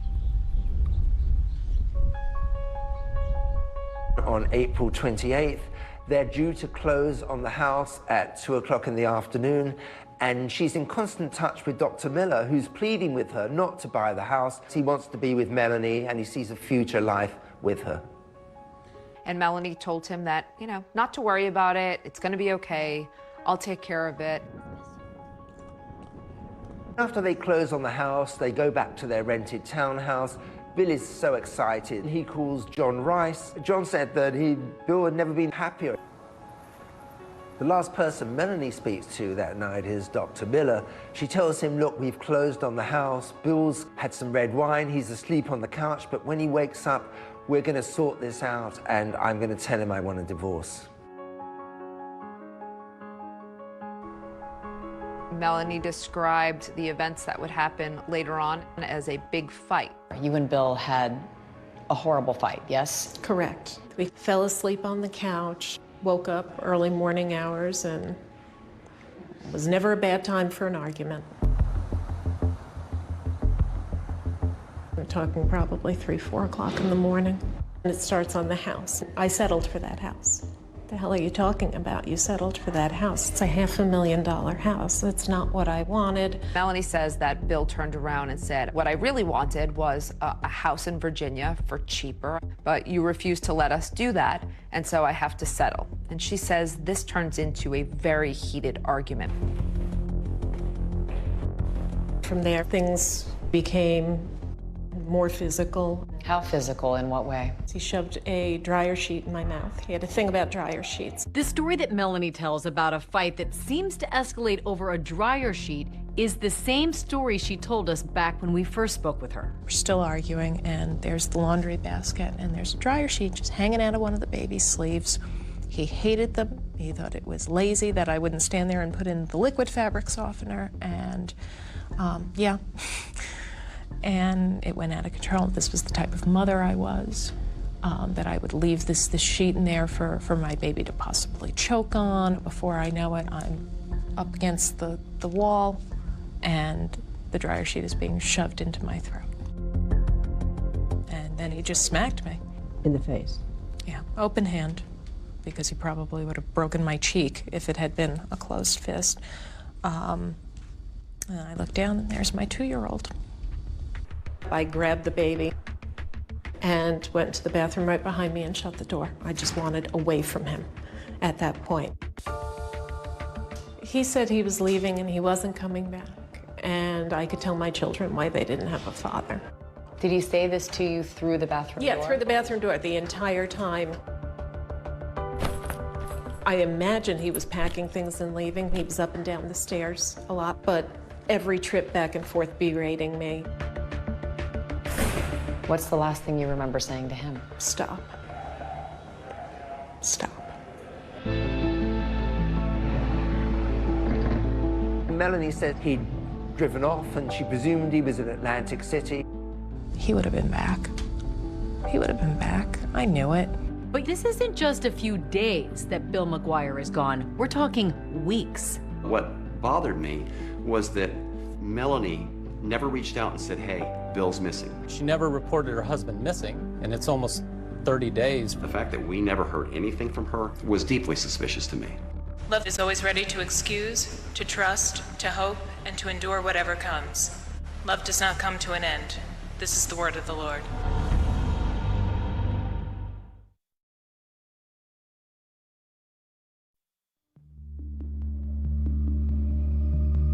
In the early morning hours of April 29, 2004, Melanie McGuire said that she and her husband Bill had a violent fight, and that he left and she never saw him again. Melanie says the next day she got her kids up, she took them to daycare, and she started trying to figure out how she was going to move on with her life without Bill. And during the next day, the day after that, you didn't hear anything from him? No. Did you try calling him directly? No, because this is what used to happen when we fought. You know, I'd call, whether it was to tell him off or to try to apologize or what. We just end up getting back into it again. I'm done now. I'm done. She retains a divorce attorney, and at this point, she does tell the divorce attorney that she has not seen her husband in a few days. And according to Melanie, the attorney advised her not to file a missing persons report. My heart broke for her. She didn't deserve, nobody deserved that. But I told her that, you know, she needed to think about herself right now. She needs to protect herself. I called a business associate of mine who was an attorney. She said, you need to get a restraining order. State your full name. Melanie Lynn McGuire. She had to go in front of a judge and give sworn statement about the incident that happened. Tell me what happened that brought you to court today for a temporary restraining order. My husband and I closed on our first house on Wednesday. That should be a positive thing, shouldn't it? Yeah, it should. He's been behaving really erratically. Ms. McGuire, you're safe here. Don't worry. Melanie explained to the judge how Bill had been violent with her. Did he hit you, ma'am? No, not until, well, I don't mean to sound like I had absolutely no part in this. I said some not nice things and slapped me. As part of the questions, Melanie was asked by the judge if she owned any firearms. Do you know if there's any weapons? Not to my knowledge.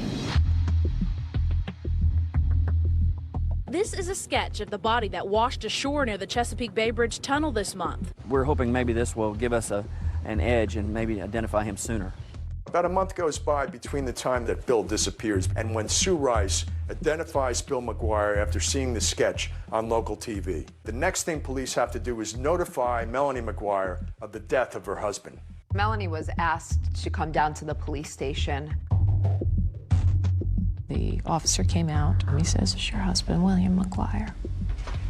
And I said, "Yes." And he said, "I'm sorry to tell you, ma'am, that William is deceased." And I just burst into tears. But there's one thing she never asked. How was Bill McGuire murdered? They did not tell her how and the condition in which he was found. That would be one of the first questions that I would ask. The next step was that the Virginia police wanted to speak with Melanie. Melanie agrees, but she brings her divorce attorney with her and another criminal attorney in that practice. Conducting an interview with the victim's wife with two attorneys present is highly unusual. First time I have ever had that happen to me. She was nervous, she was visibly shaking, she made expressions like she was crying, but she never had a tear in her eye. I asked her if she had any luggage, and she informed us that they didn't have any matching luggage. The next day, Melanie told detectives she suddenly remembered that the McGuires did own a matching set of designer luggage. I showed her a picture of one of the pieces of luggage that we recovered in the bay, and she identified that as belonging to them. They asked what kind of person Bill was, and she said he was the kind of person that had a knack for pissing people off. She asked us, where did we find her husband's vehicle at? I told her at that point we hadn't found her husband's vehicle. And she said that probably a good place to look would be Atlantic City, New Jersey. She also informed us that her husband had a gambling problem. Did he get involved with the wrong people? That's what I would have to believe, that he had gotten himself into something, and Bill always thought he could handle everything. He was always into some kind of deal, so I think maybe this deal was his last deal. After the interview was done that evening, we also conducted a search at their old apartment building. The apartment was empty. She had already moved out. They asked him about Bill's possessions and his clothes. We discovered that Miss McGuire had already given all of her husband's belongings away. Virginia Beach detectives find out that Melanie McGuire had given most of Bill's belongings away to a friend's cousin, and they wanted to track that man down. Eventually they did and found out that most of Bill's clothing was still in black trash bags, much like the bags that contained Bill McGuire's body parts.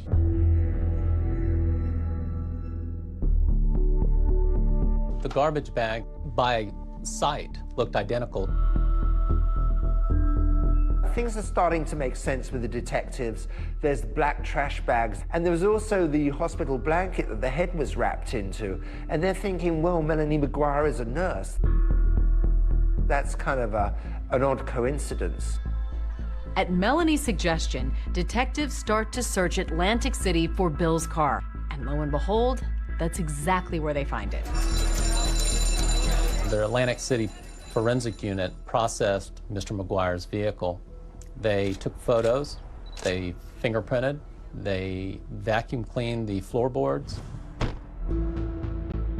The body was released to Melanie on a Tuesday. Immediately she had him cremated. And the funeral lasted all of 10-15 minutes at the most. She called the following evening after the funeral, and at that point I just kind of blasted her.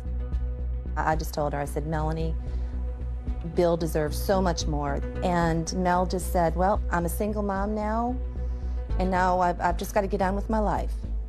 I said, well, no, the next thing is we've got to figure out who did this to him. And after I got off the phone, I remember hanging it up, and I said, John, she did it. She did it. Everything pointed to Melanie Maguire. Through wiretapping her phones, the police discovered the relationship that she was having with Dr. Miller. It's a eureka moment because it provides motive. I've told them everything that I know. But they're, they just don't. They want you to break.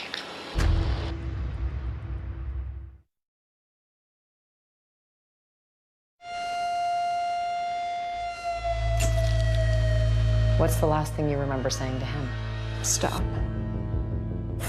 Stop. People like to believe that someone was capable of committing this type of murder. Accused of cutting up his body and throwing it into the Chesapeake Bay. That the person who did that would look like a monster. But sometimes killers look just like Melanie Maguire. Is there anything else you're not telling me? Like what? Like I killed Samantha. Did you? But thanks for asking. A scorched earth investigation was conducted, and the lack of evidence is resounding. The evidence in this case points to a well-organized, meticulously planned execution of a murder. Computer searches that said how to murder someone, how to poison someone, basically multiple searches about how you kill someone. I don't get to be an evil genius and an idiot at the same time. I believe that Melanie was wrongfully convicted. Who do you think killed your husband?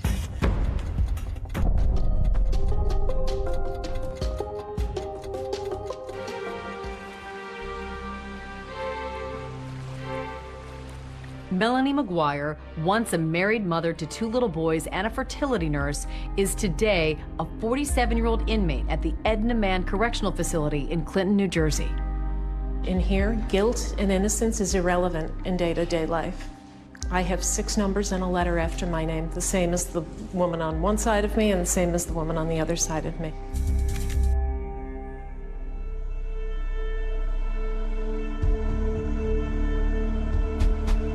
After Virginia Beach exhausted their investigation, they realized all signs pointed north to New Jersey.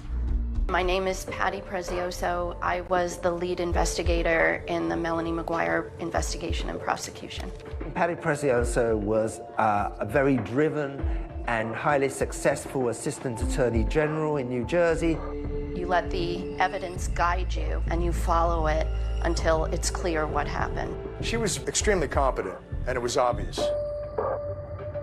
The task force had local police, state police, the Attorney General's office. They decided to treat this case with top priority. It was clear that he had been shot, and trying to find out if any of the people close to Bill owned a gun was a top priority. The detectives don't find any record of Melanie buying a gun in New Jersey, so they decide to check Pennsylvania. They knew that Pennsylvania was close, and a lot of people will go to Pennsylvania for firearms because the gun laws are more lax. There's less of a waiting period, and so you can go in and essentially walk out the same day with a firearm. It turned out that when the record check was done with Pennsylvania, a record came back that Melanie McGuire had purchased a gun. I remember plain as day when she came in, because not many women come into the shop. She filled the forms out, and then when she wrote down her occupation, that she was a nurse, that stuck in my mind, because I guess that was the first time I ever sold a gun, you know, to a nurse. Melanie bought a Taurus 38 Special, and she bought wad cutter bullets. And that gun was purchased just 2 days before Melanie McGuire said her husband went missing. And remember, early on, Virginia detectives talked to Melanie, and she never mentioned anything to them about buying a gun. I had informed my attorneys of the purchase of the gun, and they said, well, you know, if they ask, don't lie, but don't offer any information. And they never asked about a gun. Melanie bought the gun because Bill wanted her to buy the gun. She could get it, he wanted it. What he wanted, he got. Because Bill McGuire had a felony conviction stemming from his horrendous driving record, he was barred from purchasing firearms. You say your husband asked you to purchase the gun, but you purchased a gun just 2 days before your husband went missing. Of course, it's a coincidence. However, he was on me for a while about that, about trying to get that. And if something was happening, if he was in some sort of trouble, that may very well have been the reason why he was so intent on getting it. Once the police really honed in on Melanie, they began wiretapping her phones. Hello. Hi. The surveillance was so intense that over a 40-day period, they recorded 500 hours of her phone calls. Every time you get your head back above water. Yep. And that hand reaches out from beyond the grave. A lot of those calls were very cryptic. Hey. How you doing? I spoke to, what's his name, about shipping? Alex. I didn't want to say name. Do you understand what I'm saying? Yep. She used the phrase a lot, being cut off at the knees. At least meet with a lawyer ahead of time who might cut it off at the knees. Doesn't that look suspicious? It doesn't matter what it looks like. She was a little salty. That was her personality, though. She was a Jersey girl. A lot of them were to her boyfriend, Dr. Bradley Miller. It was very clear right from the beginning that the relationship with Dr. Miller was different. There was a change in her voice. It was a softer tone.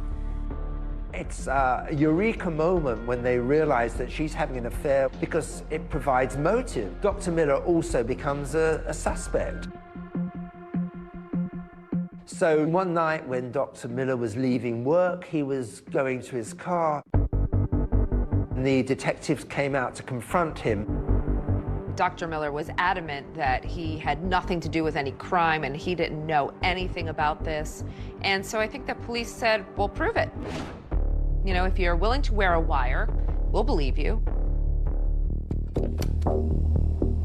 It is now 2:30 p.m., May 31st, 2005. Brad Miller making an outgoing call to Melanie McGuire. Hello? I've told them everything that I know. But they're, you know, they just don't. They want you to break. I mean, if you want us to stick together, I gotta know everything now. Before this goes any further. What do you mean you have to know everything now? I mean, there's no other secrets between us, right? That I can think of. You swear you had nothing to do with us? Yeah. And your children's lives. Because I'm standing by you. Yeah. In those intercepted phone calls, another friend she was speaking to was Jim Finn. Melanie met Jim Finn in nursing school, and Jim admittedly had a crush on Melanie. But once she left nursing school, she never talked to him again. You know, that was it until February 2004, and she suddenly got in touch with him again. When she needed something, he was someone that, you know, she could manipulate. And she knew he was a lover of guns. The police also approach Jim Finn because they find that before Bill disappeared, she's been talking to him about the firearms. She said to him, hey, I need to talk to you. There's some weird stuff going on here, and Bill is acting weird. Jim, who really still holds the torch for Melanie, and Melanie knows that, says, well, maybe you should get a gun to defend yourself. Investigators pick up Jim Finn, who also allows them to record his conversations with Melanie. And once they hear what's on those calls, they're satisfied Finn knew nothing about the murder. The reason I asked you about buying a gun is because my husband wanted one. He wanted one? Yeah. Not only did he want one, I bought one for him. Why didn't you tell me? At the time the detective spoke to Jim Finn, he had no idea that Melanie McGuire had purchased a gun. He was surprised. Is there anything else you're not telling me? Like what? Like I killed my husband? Did you? No. But thanks for asking. Melanie never wavers on whether or not she was involved. It is always a hard no. I want you to tell me the truth. I'm telling you the truth. I did not do it. She was under a microscope. Everything she did was being watched. Everything she said was being listened to. Melanie does something that most people would find a little suspicious. Investigators start looking at her E-ZPass records. They notice trips to Atlantic City. She knew that Bill McGuire's car was in Atlantic City because she put it there. That requires 2 drivers. So that means someone helped her. What investigators find in Atlantic City has them wondering, did Melanie have an accomplice? And if so, who was it?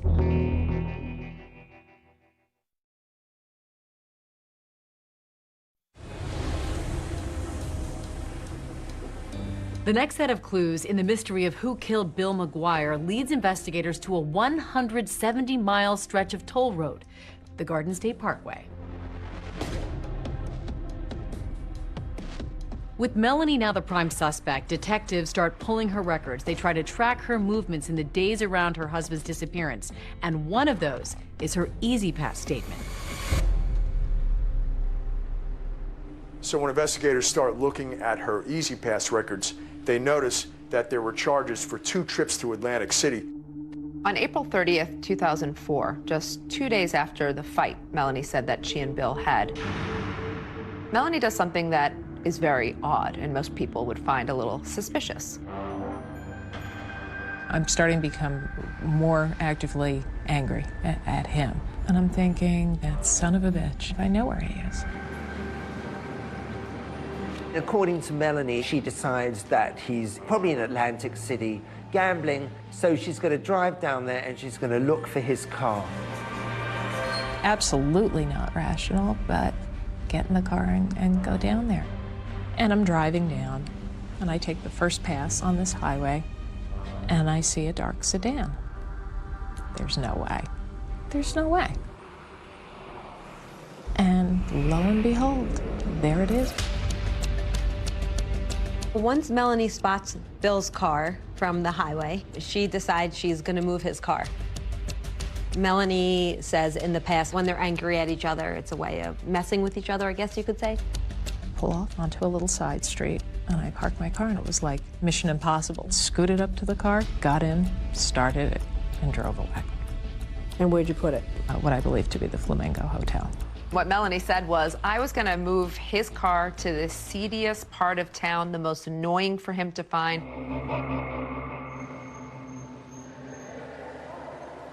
That just didn't make any sense, that he was physically abusive to her, but then she goes to mess with a car with a guy that she claims she doesn't want to be around. It sounds beyond ridiculous sitting here saying it, and I acknowledge that, and I can't, you know, it's the truth. It's an incredible story, meaning it's just not credible. We believe she was planting his car in Atlantic City. She was trying to create an illusion that Bill McGuire was still alive. That requires 2 drivers. So certainly that means someone helped her. Someone had her Pathfinder, and she was driving Bill McGuire's car. They put the car at the Flamingo Hotel, and then she went home with the person driving her car. And investigators thought they'd struck pay dirt when they discovered that hotel's parking lot had surveillance cameras. In truth, of course, the footage did not capture who the driver was. The surveillance video from the Flamingo Hotel actually showed the victim's vehicle being pulled into a parking space. Because of the darkness and the glare and the background lights, you could not actually see the person that was occupying the vehicle. There was another inexplicable road trip, this time to Delaware, 5 days after her husband went missing. She had shared with Dr. Miller that in the early morning hours of May 4th, she was actually furniture shopping. Investigators think that this Delaware furniture trip is really just a ruse. That same road would have taken her to the Chesapeake Bay Bridge Tunnel. Normally, someone would take the New Jersey Turnpike to go over the Delaware Memorial Bridge, picking up Route 13, which runs south to the Chesapeake Bay Bridge and Tunnel. Patty Precioso says that Melanie actually left the night before from New Jersey, drove Bill's remains to Virginia. We believe that that was when she took the suitcases with Bill's remains and got rid of them in the Chesapeake Bay.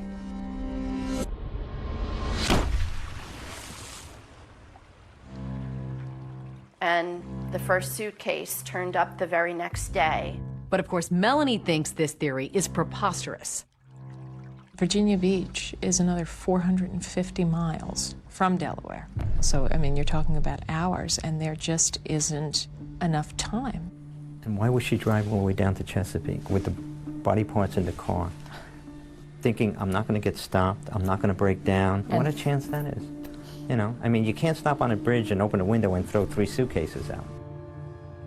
Maybe if it was one of these pieces of circumstantial evidence for which you might have a reasonable explanation for 1 or 2, but we're talking a large amount. You can't have reasonable explanations for all of them. It's a mountain, and it's a lot of coincidences, and that's absolutely. But coincidences don't always make for the best evidence. And detectives were still searching for any physical evidence that would link Melanie McGuire to her husband Bill's murder. Where is the proof? Where is the forensic evidence? The task force is convinced that Bill was murdered and dismembered at their townhouse in Woodbridge, so they concentrate on that. They went back 4 to 5 times to search for any evidence. They did everything that you would typically think of, right? They brought in the luminol, pulled down parts of the walls, they pulled out the piping, pulling floorboards up. They really turned this place upside down a number of times. They were trying to find bullets, traces of blood, and nothing ever came up. Couldn't find any forensic evidence whatsoever to establish that this was a crime scene. I don't know how you would dismember a body and effectively clean that up. Despite that glaring lack of physical evidence, investigators still believe the circumstantial evidence is enough, and they arrest Melanie McGuire. So surreal. Day like any other, getting the kids off to daycare. We surveilled her to the school, waited for her to drop her children off. Walking out of the building, I'm not even off the curb. Melanie McGuire, can you come with us, please? I knew. 2 years and 10 months after the first suitcase washed up, the trial against Melanie McGuire commences in Middlesex County, and it was a sensation. The evidence will show that while Bill was engrossed in purchasing the house, the defendant was very busy planning his death. There is no proof that Melanie McGuire murdered her husband. Prosecutor said either Melanie McGuire is guilty or she's the unluckiest woman in the world.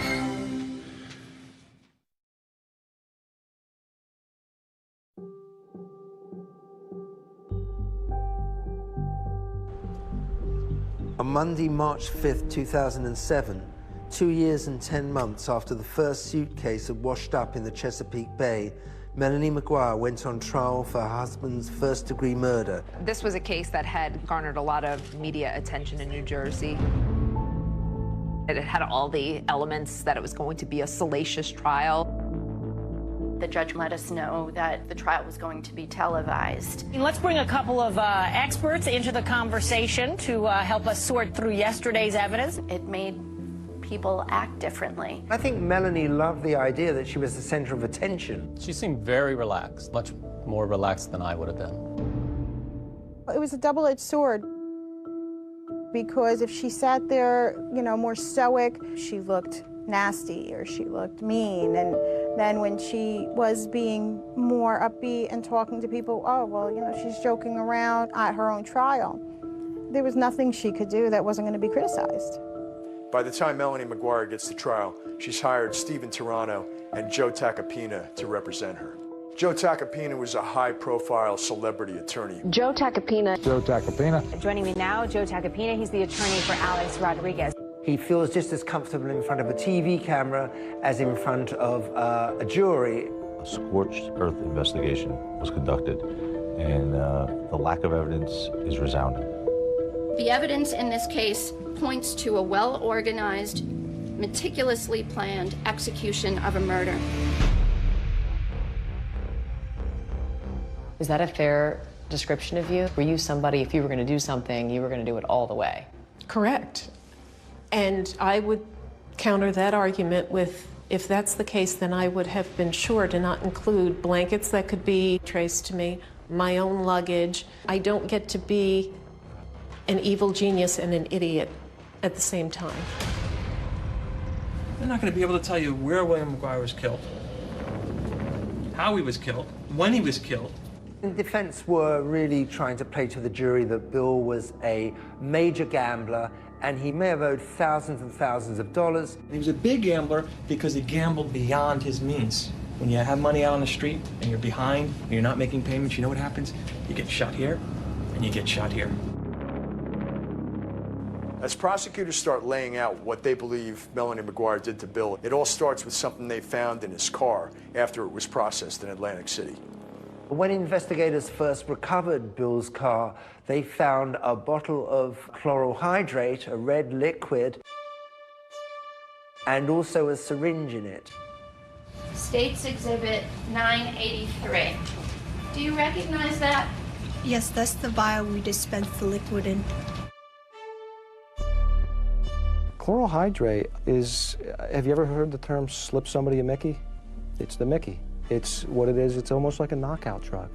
They do a lot of investigating on this chloral hydrate, and eventually they find out that it was purchased the morning that Bill disappeared. Somebody dropped off this prescription for chloral hydrate at the Walgreens pharmacy, which is just down the road from where Melanie's children went to preschool. But the prescription pad was that of Dr. Brad Miller, who was Melanie's boss.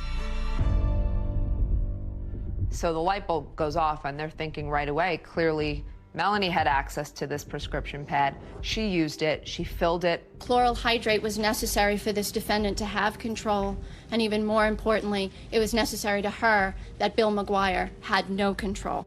Dr. Miller looked at the prescription and he said, "That's not my signature, and it appears to be Melanie McGuire's handwriting." Prosecutors also focused on what they said Melanie was doing in the days before her husband's disappearance. For that, they looked at the McGuire's home computer. We had it forensically examined, and it really was just astounding seeing what the internet searches were for. Can you describe the searches that you recovered? How to purchase guns illegally, how to commit murder, and undetectable poisons was searched. It didn't look good. It looked like someone was searching how to, sedate someone or how to kill them. I'm a nurse. I was a nurse. And I don't need to look up things like that. If I wanted to look for something like that, I have a PDR, Physician's Desk Reference. I have a book that I can look in that doesn't leave an internet history. But both Melanie and Bill used this computer. So it's really hard to figure out who was searching these things. Now, you have absolutely no idea of knowing who actually conducted the searches that you talked about, correct? No, I don't. One of the things we can say for certain is that your husband didn't commit suicide. He didn't shoot himself. He wasn't able to carve his own body up. And yet there's a suggestion from the defense that some of the online searches were things that he was in fact doing, not that you were doing. It wasn't me.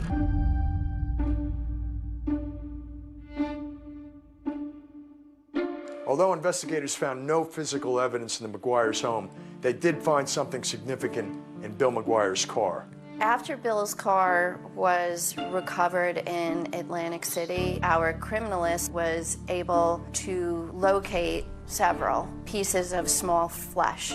These pieces of flesh are an artifact of Bill McGuire's body being disarticulated. The phrase was used, human sawdust. Human sawdust is a term that did not exist until this case, as I understand it.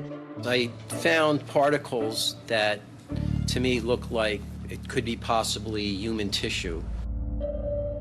DNA results indicated that the flesh belonged to Bill McGuire. What this really was a few pieces of microscopic skin cells that were a little bit deeper than the skin we passively shed. Could those tissues, the tissue that you looked at, be shed from a live human being?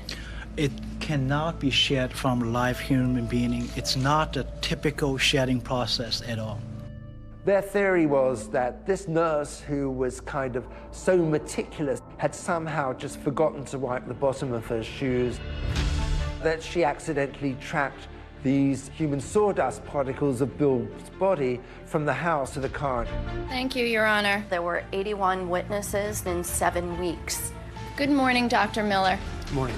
Dr. Miller was the testimony that everyone was most anticipating. He was going to be the big star of the trial. I was having an affair, and my whole life turned upside down. Were you in love with the defendant?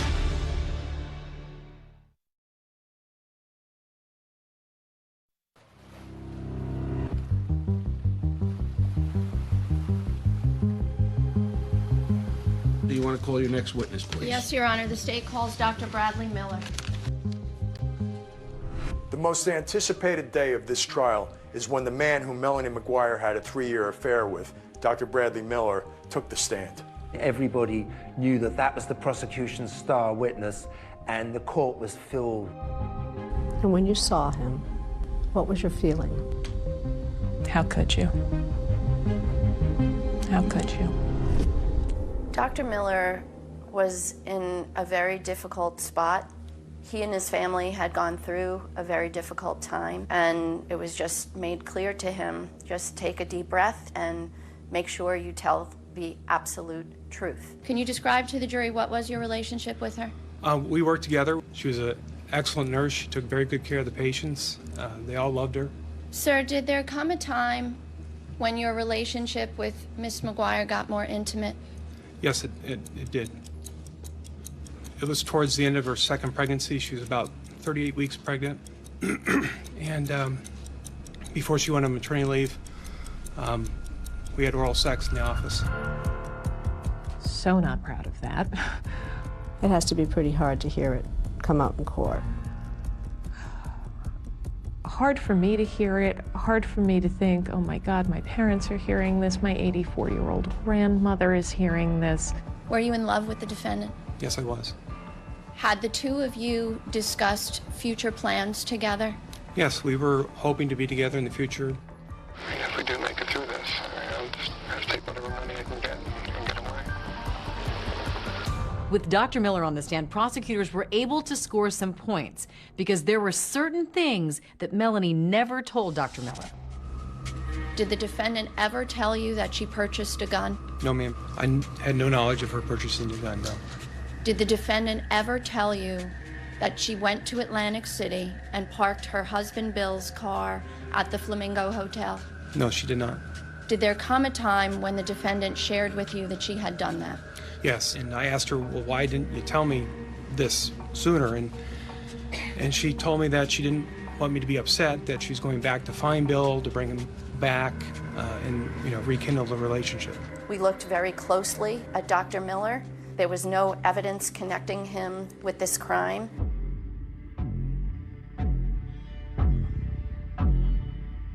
This is in reference to consensual recordings between Brad Miller and Melanie McGuire. You agreed to consensually record a conversation with the defendant. Yes, I did. Prosecutors really wanted the jury to hear those intercepted calls so they could get a sense that maybe her desire to be with him was the motive for the murder. During the calls, Dr. Miller spoke about their future together, probably prompted by detectives. After a divorce, and she gets half the money, I mean, it'd still be something to live on. The understanding between us had always been that the children came first. And he starts talking about divorce and a future and moving forward, and I even say on the tape, why are you talking like this all of a sudden? I'm confused because you've been the one to stress to me that we have to wait and see how everything plays out. The defense was also able to score some points with those recordings, which called into question Dr. Miller's character. At the time of those secret recordings, he was still having an intimate relationship with her. After you tape recorded her, sir, you then had additional intimate relations with her, correct? Yes, sir. Did you tell her that, by the way, that you had tape recorded her? No, I did not. I think that was damaging to his character and was a very big turnoff to the jury.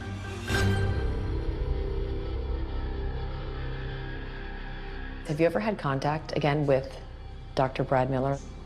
No. No. After the day he testified, I haven't laid eyes on him since. You have no desire? It's tough. That was a tough betrayal to swallow. What matters is whether the state, and the burden is on me and I welcome it, whether the state has proved each and every element beyond a reasonable doubt. When you combine the computer searches, the prescription for chloral hydrate on prescription pads that the defendant used, and then you have the victim found inside their matching luggage, the bullets consistent with the gun that she purchased. It was a mountain of evidence. There's no question in my mind that she did it. I also don't believe that she acted alone. Now, who helped her?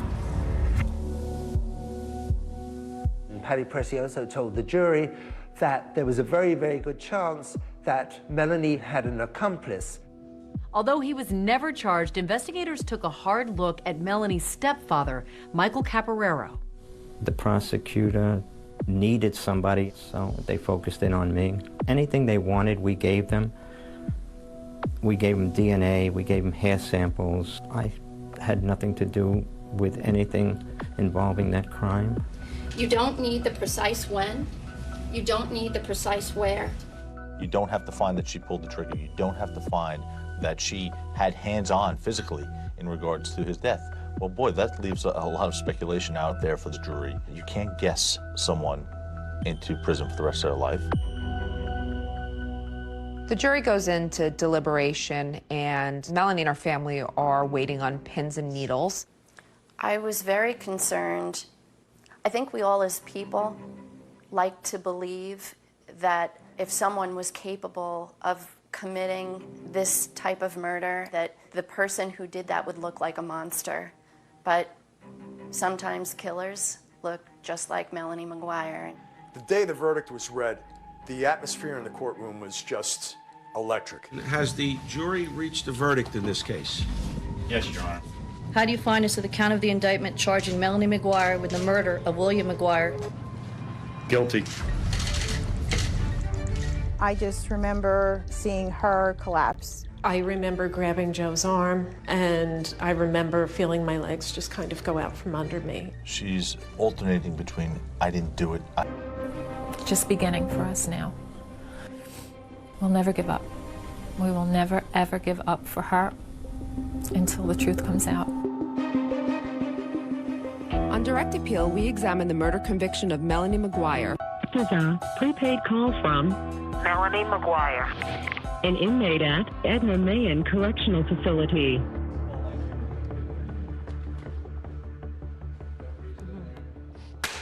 All right. Obviously, Melanie's been convicted. She's exhausted all of her appeals at this point. So how did the idea for this podcast come about?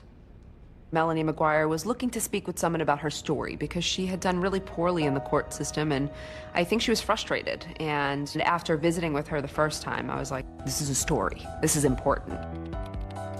I expected the worst, and what I got was just one step shy. They give the verdict parole eligible at the tender age of 101. It was very difficult. It was reliving it. This was the first time somebody was basically saying, we hear you. What'd you say? Let's get to the juicy part. I want to know, do you think she is innocent or guilty? In the end, I believe that Melanie McGuire was wrongfully convicted. So you believe an innocent woman is behind bars right now? Absolutely. I believe this is a case of a wrongful conviction. So let's talk about some of the questions you raise in your podcast, and let's begin with the gun. The gun to this day has never been recovered. One of the key witnesses for the prosecution was a forensic ballistic expert. So these are two discharge bullets. They're referred to as a .38 caliber lead wad cutter bullet. Is it possible that the gun Melanie bought is not actually the murder weapon?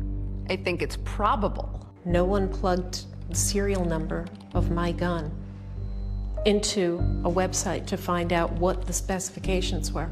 Apparently each gun makes something called lands and grooves. Lands and grooves are rifling characteristics that are machine pressed into the barrel of a gun. And when the bullet passes through the barrel, the same number of lands and grooves are going to be imprinted essentially onto that bullet. There were 5 lands and grooves that my weapon was said to have made based on the company's website. The bullets that came out of my husband had 6 lands and grooves. It was a mistake on a gun manufacturer's website. We were not gathering evidence from a gun manufacturer's website. The evidence that was at trial was from ballistic experts. But the website was updated. It was. After this trial to incorporate the possibility Of that 5 it or could 6. have 5 or 6. I thought that was questionable. I think it's very questionable that for years historically it says one thing and then it's updated right after.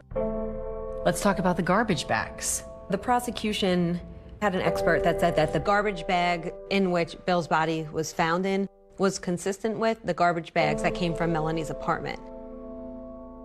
You can see these lines here. There's a straight line here, this sort of smooth line. There's also 2 other lines close together in basically the exact same position. This indicates that these 2 bags were made at the same facility on the same line within a very close proximity of time. He ran tests, but he didn't do all the tests that you actually need to definitively say whether these bags matched. Even his own data shows that they probably weren't the same bags.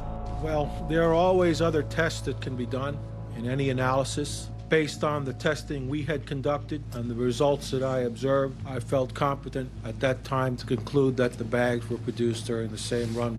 They put on a really good show. And I think when you have props, 2 garbage bags, oh wow, those do look alike. And so what the jurors are listening to sounds like fact, when in reality, it's just someone's expert opinion.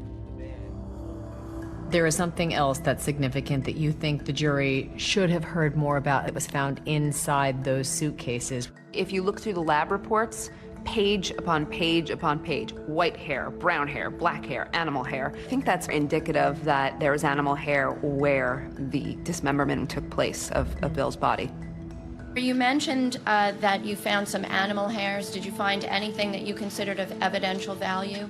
No. And they looked high and low to connect Melanie to some pet.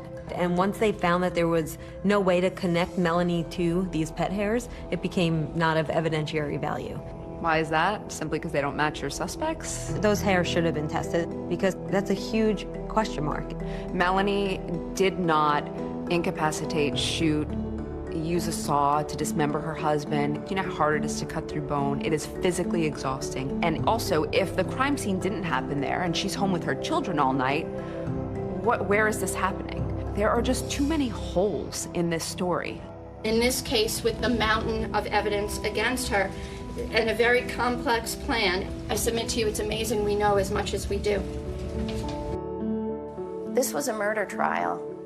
It wasn't a contest to see who could outsmart the investigators, and if someone is smart enough to successfully hide a crime scene, that they win. Did you find any evidence that exonerates Melanie, that proves her innocence?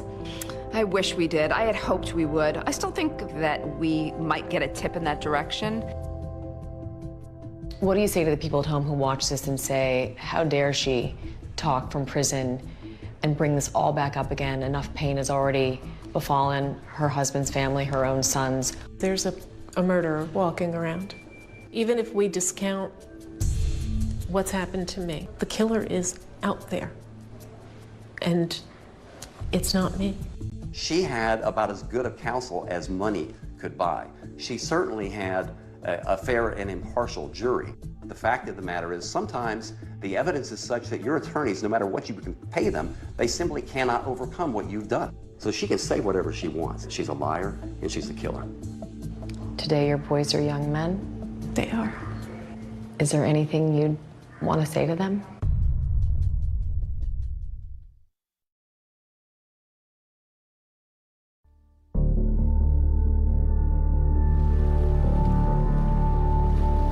There will always be questions about this case that we may never have the answers to, like if Melanie McGuire did kill her husband, why did she drive more than 300 miles to get rid of his remains in the Chesapeake Bay?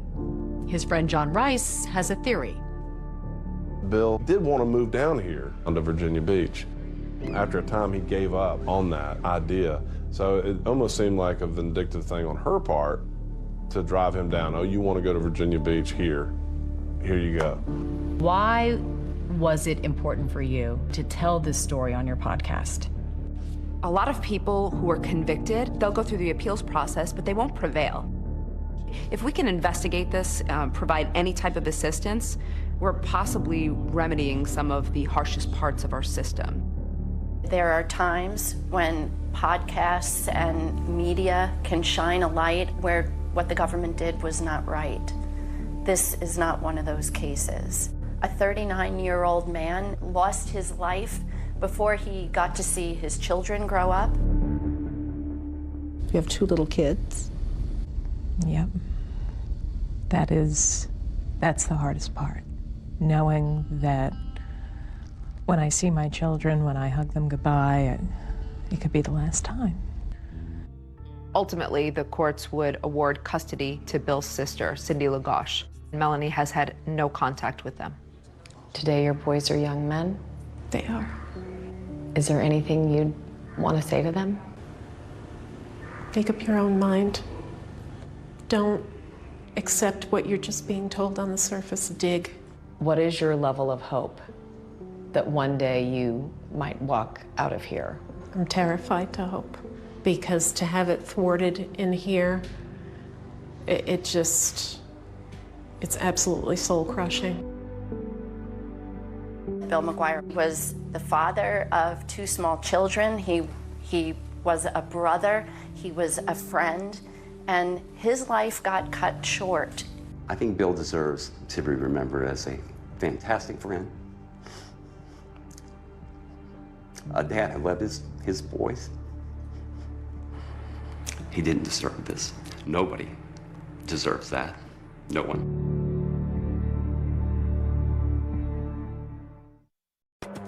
This is a special edition of 2020, the deadliest mass murder since 2019. 8 people killed, 7 women, 6 for of Asian descent, all fellow Americans, each one of them we mourn.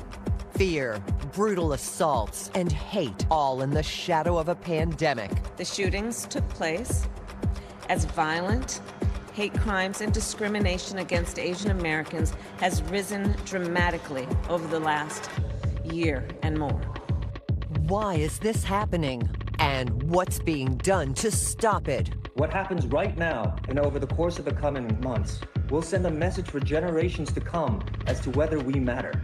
Right now, our reporters are live across the country with their experiences. Here now, David Muir, Eva Pilgrim, and Juju Chang.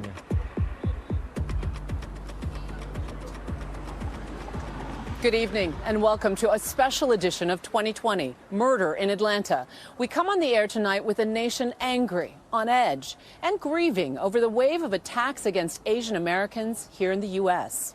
Millions were stunned by a gunman's shooting rampage here in Atlanta, killing 8 people, 6 of Asian descent.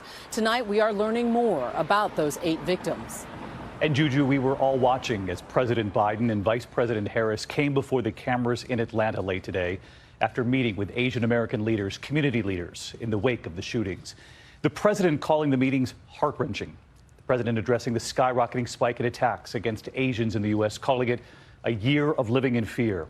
And Vice President Harris, who is black and Asian American, addressing the loss, the pain, and the work that's now needed. 6 out of the 8 people killed on Tuesday night were of Asian descent. 7 were women.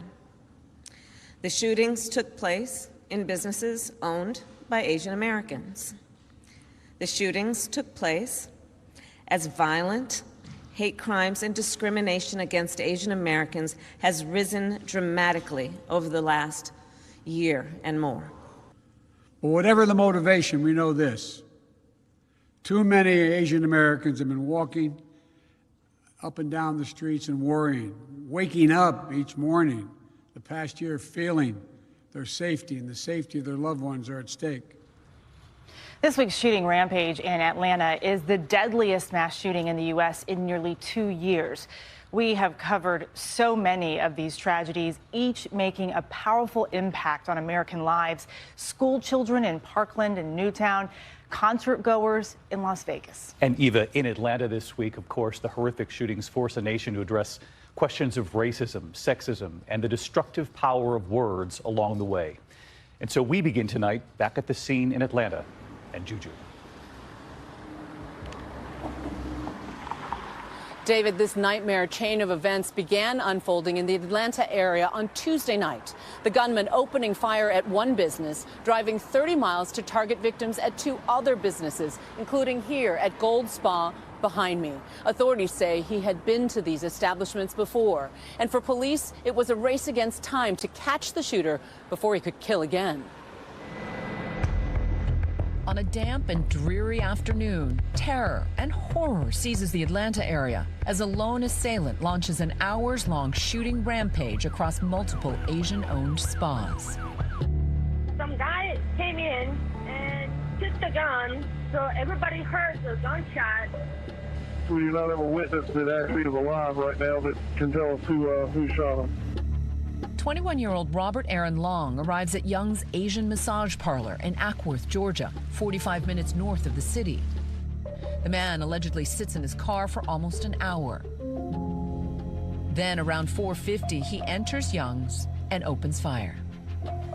Police arriving within minutes, finding a massacre. Sounds like a... 4 are dead. Xiaojia Tan went by Emily. She was the owner of Young's and a licensed massage therapist. She would have turned 50 yesterday. Delana Ashley Yan was a 33-year-old mother of 2. She leaves behind a 13-year-old son and a baby born just 8 months ago. She'd been getting a couples massage with her husband Mario, who was in a separate room and was able to escape. Nos pone a pensar la familia que sufre, pues, y lo que deja todavía los niños que sufren por su mamá, su papá o que fallecen. No, eso no está bien. Justicia es lo que pido. Paul Andre Michaels, 54, of Atlanta.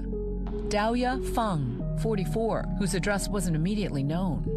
A 5th person is in stable condition, 30-year-old Elcius Hernandez Ortiz of Ackworth. He was leaving the store next door to the spa and was hit. We never know when we're at the wrong place at the wrong time, and I feel like that's what happened with him. Police gathering evidence from nearby surveillance footage, posting the images online in hopes the public can identify the shooter. Long's father calls 911. I was there speaking with the family. They were very helpful in this apprehension. Almost an hour after the first shooting, 30 miles away, police respond to a call about a robbery at the Gold Spa. It's in an area with a strip club and other spas. We just heard numerous gunshots coming from across the street. Inside Gold Spa, officers find 3 women shot. One of them is Hyunjung Grant. She was quite literally the only thing that kept us running. As officers are tending to the dying victims, they're alerted to another shooting directly across the street at the 24-hour aromatherapy spa. Some ladies got hurt, I think, and everybody's scared, so they're hiding behind. But the ladies passed out. Inside, they find a Korean woman dead from a gunshot wound. The victims from the second and third shootings are Sun Jung Park, age 74, Sun Ja Kim, age 69, and Young Ah-yu, age 63. There's so much we still don't know about many of these victims, their identities obscured, in part because of the complicated and highly racialized, even dangerous reality for some Asian women in America. So we need to make sure if we have any Asian spas, we need to be checking on them. Long's parents have also told authorities their son has a tracker app on his cell phone, and it's activated. Authorities locate Long traveling south on Interstate 75, disable his vehicle, arrest him. He apparently has an issue, what he considers a sex addiction, and sees these locations as something that allows him to go to these places, and it's a temptation for him that he wanted to eliminate. It's the biggest mass shooting in this country since 2019, coming in the midst of an enormous spike in crimes against Asians and Pacific Islanders. This week alone, an 83-year-old Asian man assaulted, parts of his neck fractured, a 59-year-old Asian man beaten, nearly blinded in one eye, and a 76-year-old Asian woman punched in the eye, left bleeding. For over a year, Asian Americans have been fighting an additional virus of hate and bigotry. Our community is bleeding. We are in pain, and for the last year, we've been screaming out for help. The fear in the Asian community, especially in Atlanta, now at crisis levels. How's it going? Irene Pan owns a spa just a few minutes away from where the shooting took place. When the sheriff's office said, oh, it's not race, it's just sex addiction. I really don't think so. My worker is kind of concerned to come to work right now. Some people is crazy. I mean, they can't, without to say anything or argument, just shoot you. She's now considering buying a gun for protection. And tonight, Randy Park, who lost his mother, telling us he's having a hard time putting his gratitude now into words. The GoFundMe page he set up, hoping to make rent for a month and maybe pay for funeral expenses, has raised nearly $2 million in 24 hours. Donations coming in from around. When I'm alone. What do you miss the most? Her. All of her. Yeah. How do you want your mom to be remembered? That she's a great mother. She wants us to have a good life. That's why she worked so hard. Your mom would be very proud of you. Yes. And I know she was. And you can see the outpouring here, candles and flowers blossoming on the sidewalk in front of Gold Spa behind me, and notes in Korean. And alongside the Stop the Hate hashtags, handwritten notes that say, we stand with our neighbors against racism. David? We certainly do, Juju. Thank you. And as we try to focus on these families, we are also learning more tonight about the alleged gunman, 21-year-old Robert Aaron Long. There remain questions about his motive, and authorities there in Georgia say they have not ruled out whether this is a hate crime. Authorities say he bought the gun he used the day of the shooting on that day, and they believe he was on the way to kill again when he was stopped. Here's ABC's Steve Osunsami. This is what heartbreak looks like across America. The strangers who are joining the families of victims to cry. This is also what it looks like to stand against hate. People of all colors speaking up and marching out for Asian Americans who feel under attack. In all, 8 people were gunned down in this killing spree, And the #1 question for the accused murderer, why? The suspect did take responsibility for the shootings. Investigators say that 21-year-old Robert Aaron Long told them he struggled with a sex addiction, and that somehow in his mind he thought he'd fix himself by targeting the 24-hour spas where he was a regular. The gun police say he used? They say he bought it here on the day of the shooting. And if they hadn't stopped him, they think he would have made it to Florida. It is very likely that there would have been more victims. Authorities in Atlanta's suburbs and the city have now charged him with 8 counts of murder. Rodney Bryant is the interim police chief in Atlanta, where the killings spread between 2 spas. I think that people thought that it was all wrapped up once we made the arrest, but now this is where the real work began. What do you think about the chances of this becoming a hate crimes case? It's just too early for me to make that determination because there's so many questions that are left unanswered. You have to look at the victims that we had in the city of Atlanta. All of our victims were female. All of our victims were Asian. There's so much more that needs to be uncovered. The tone is slightly different in the suburbs, where the first 4 victims died and where the accused killer is in custody. This is still early, but he does claim that it was not racially motivated. The sheriff's office in the suburbs is having to defend itself after their spokesperson came across to some as racially insensitive, saying this about the accused gunman. He was pretty much fed up and kind of at the end of his rope, and yesterday was a really bad day for him, and this is what he did. After that, it was a bad day for the sheriff, who removed this police captain from briefings on the case. It didn't help when people discovered this now deleted Facebook post by the same captain, telling his friends to buy T-shirts that say COVID-19 imported virus from China. It's the same type of message against Asians that people in the streets are trying to fight. Here in Atlanta, authorities say they get it, and there's lots of work to do. It frightens Asian Americans, not just here but across the country. I mean, people are scared. We recognize the concern and the pain that they're going through. We're here to make sure that this doesn't fall through the crack, that we not miss one stone as it relates to investigating this case. Moments from now, Senator Tammy Duckworth and her concerns about crimes against Asians going unreported. The Chinese virus. Kung flu. The Chinese virus. It's got all different names. Wuhan.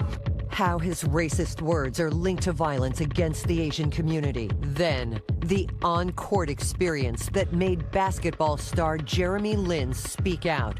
He joins us with his story.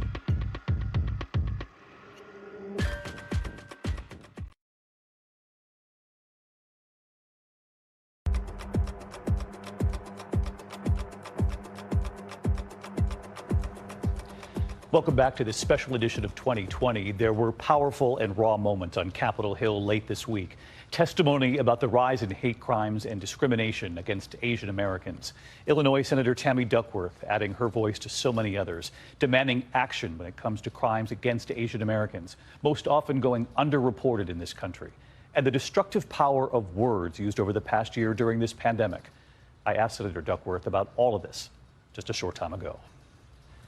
Senator Duckworth, thank you for being here tonight. I know you testified on Capitol Hill late this week, the first hearing on Asian American hate in this country in more than 3 decades. You were very honest about what you've seen, and it's great to have you with us here tonight. I did want to get your reaction, first of all, to President Biden in Atlanta tonight. He said words have consequences, that this should be called coronavirus, full stop. Vice President Harris said in the last year that leaders with the biggest pulpit in the world were spreading hate. Do you agree with that? Do you see a direct connection, words that were used during the pandemic, with this rise in hate against Asian Americans?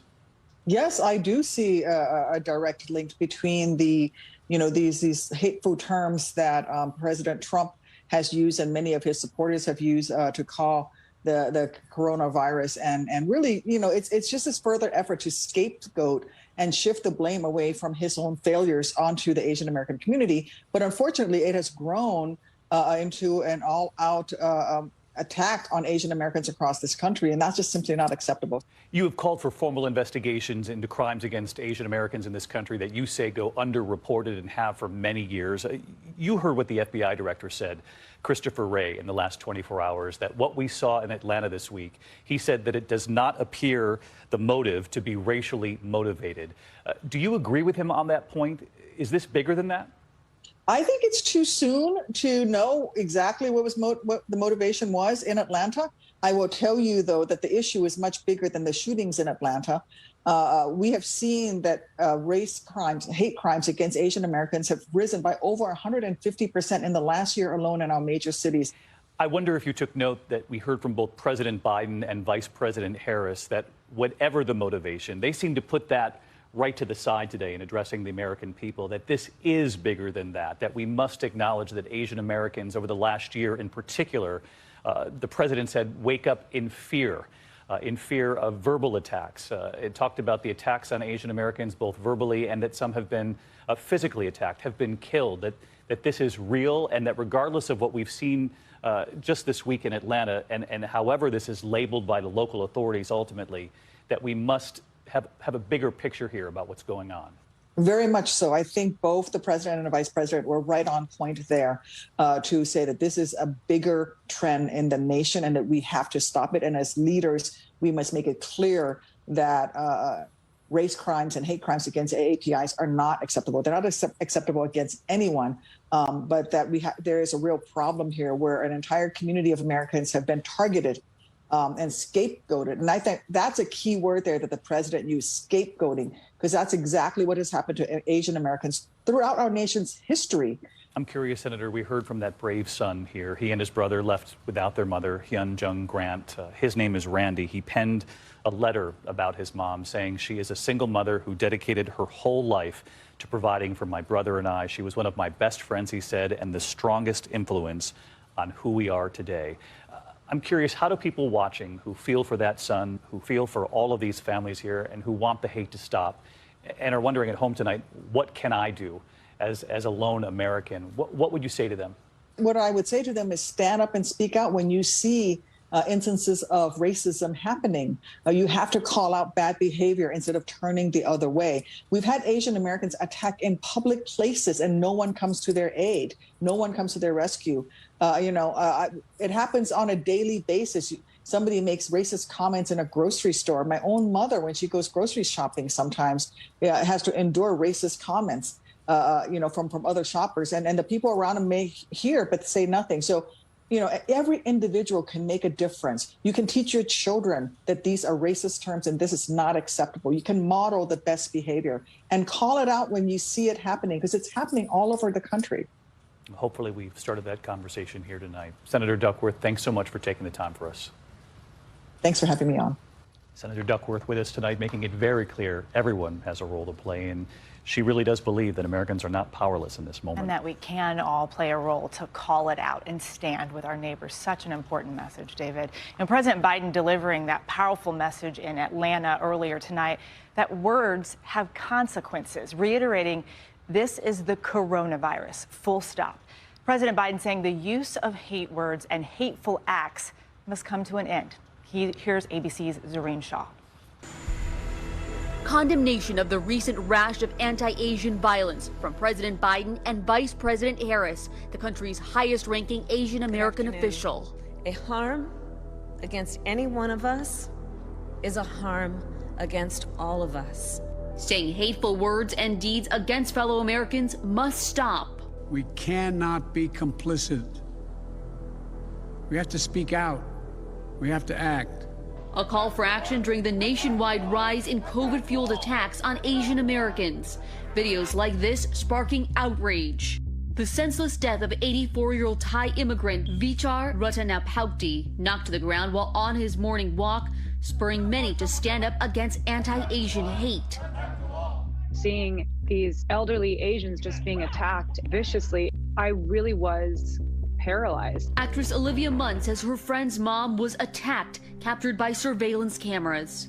We've been hearing about these attacks for a long time, and especially during the last year when the pandemic was weaponized against Asian Americans. While not all attacks have been physical, the weaponry of xenophobic words can cut just as deep. Asian piece of Oh my God. Then we have Torrance Karen. Go back to whatever Asian country you belong in. It is something in the psyche of this country where somehow it's okay to physically or verbally abuse Asian Americans. We're being scapegoated. Clinical psychologist Dr. Doris Chang has studied anti-Asian discrimination. We've seen an increase in physical attacks. What's the impact of the emotional attacks, the words? Words are extremely powerful. Our former president used a lot of words to describe the coronavirus. The China flu. The China virus. The plague from China. We have to be accurate. Kung flu. Unapologetically, he helped to stoke the fires of anti-Asian violence. You know, the reality is it reinforces a particular association between the virus, something deadly, with a group of people. And language of hate, it seems, begets the violence. Anti-Asian violence is up about 150% in major U.S. cities. And according to an NYU survey, 34% of Asian Americans say they've been victims of verbal abuse since the start of the pandemic. 24% cite workplace discrimination, and 16% say they were spit at. 4 out of every 10 Asian Americans has had one of these experiences directly in the past year. It shows how underreported these acts of violence and discrimination are. But a growing movement of young people refusing to stay silent. We're sick and tired of being invisible and ignored in our country. The pain of the Asian community has been muted for decades. The destructive power of words. And we'll be right back in a moment with former presidential candidate Andrew Yang and his wife Evelyn Yang and her own bravery with what she has faced. The special edition of 2020 continues here in a moment.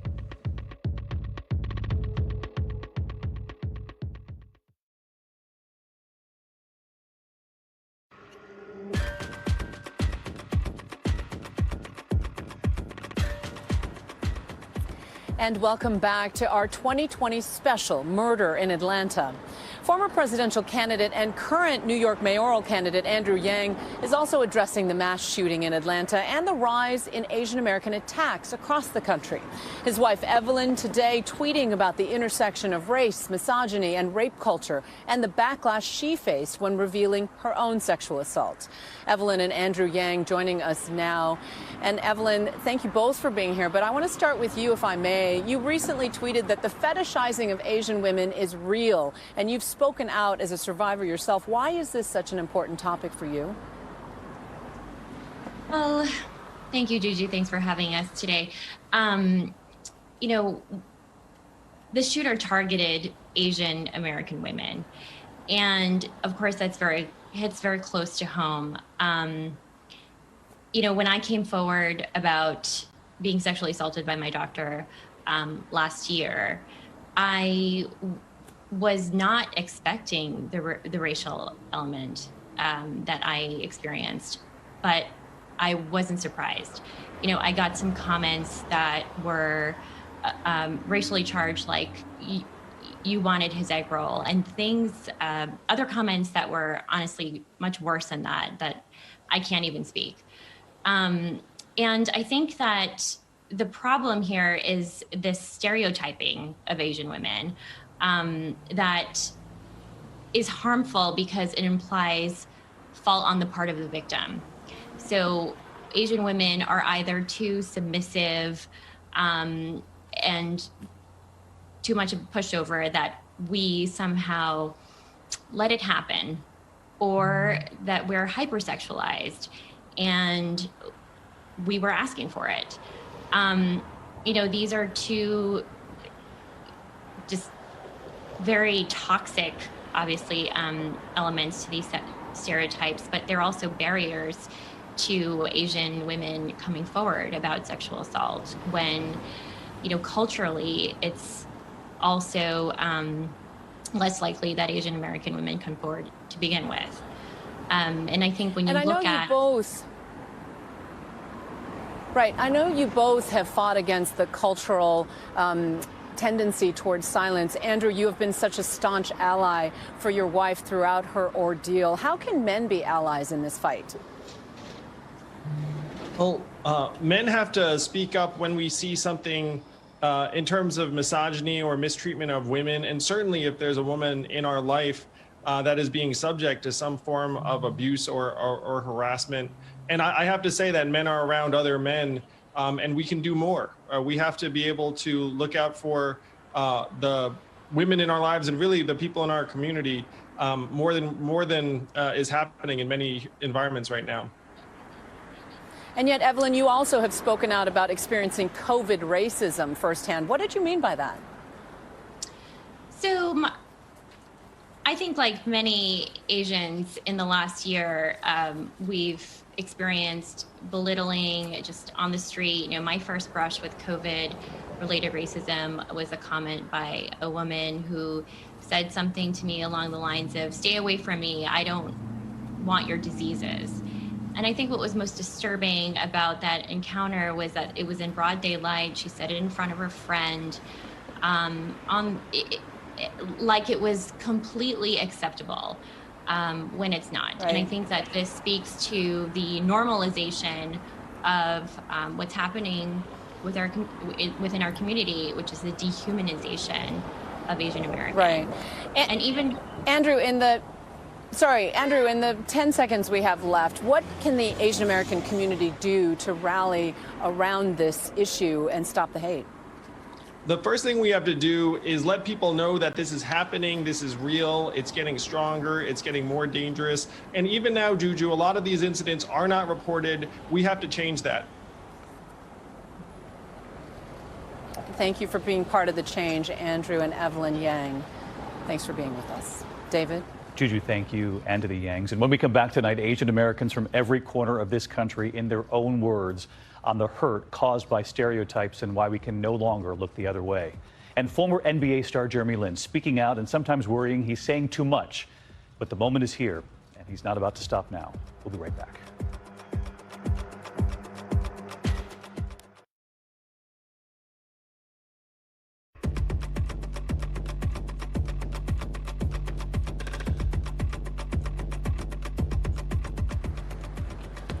And welcome back to this special edition of 2020. You know, Asian Americans represent people from more than 48 countries around the globe. It's really important to remember that, Juju. And despite that, Eva has reported on how often they're lumped together into a single community here in the U.S. One unifying factor, the history of racism nearly all Asian American groups have encountered, so often rooted in xenophobia and otherism, for generations treated as foreigners who are not full Americans. Almost as soon as Asian immigrants set foot in this country, ethnic scapegoating followed right behind. Chinese workers in the mid-1800s helping to build the railroads heard they were taking American jobs. Asians were never regarded as Americans, meaning that they were never given citizens' rights at the beginning of the Republic. In 1871, a violent mob in Los Angeles lynched at least 17 Chinese residents, a massacre fueled by white resentment toward the growing immigrant population. In 1882, the animosity led Congress to pass the first and only law restricting an ethnic group coming into the country, the Chinese Exclusion Act. It lasted until 1943. You make them the other through legislation, such as the passage of the Chinese Exclusion Act. To be an other is not simply, oh, you're someone else. You know, you're just not an American. It's not like that. It's also about the process of being objectified, of being less than human. Soon after, what many consider one of the most shameful moments in American history, Japanese Americans treated as the suspect enemy in their own nation, placed in internment camps during World War II. 2/3 of those Japanese Americans were U.S.-born Americans, and they were forcibly relocated and incarcerated without due process. For decades, Hollywood has both reflected and reinforced portrayals of Asian Americans as perpetual foreigners, from Breakfast at Tiffany's to 16 Candles. What's happening, hot stuff? Turning racism into laughs. When you see nothing but that clownish, that buffoonish image, that implacably alien image constantly being painted on our faces, then it's so much easier to not think of us as human. But of all the racist stereotypes, some of the most insidious are those that hypersexualize Asian women, frequently portrayed as sex objects, like in Austin Powers. Austin Powers is very sexy. Or the submissive women in massage parlors, like in Rush Hour 2. Oh my goodness.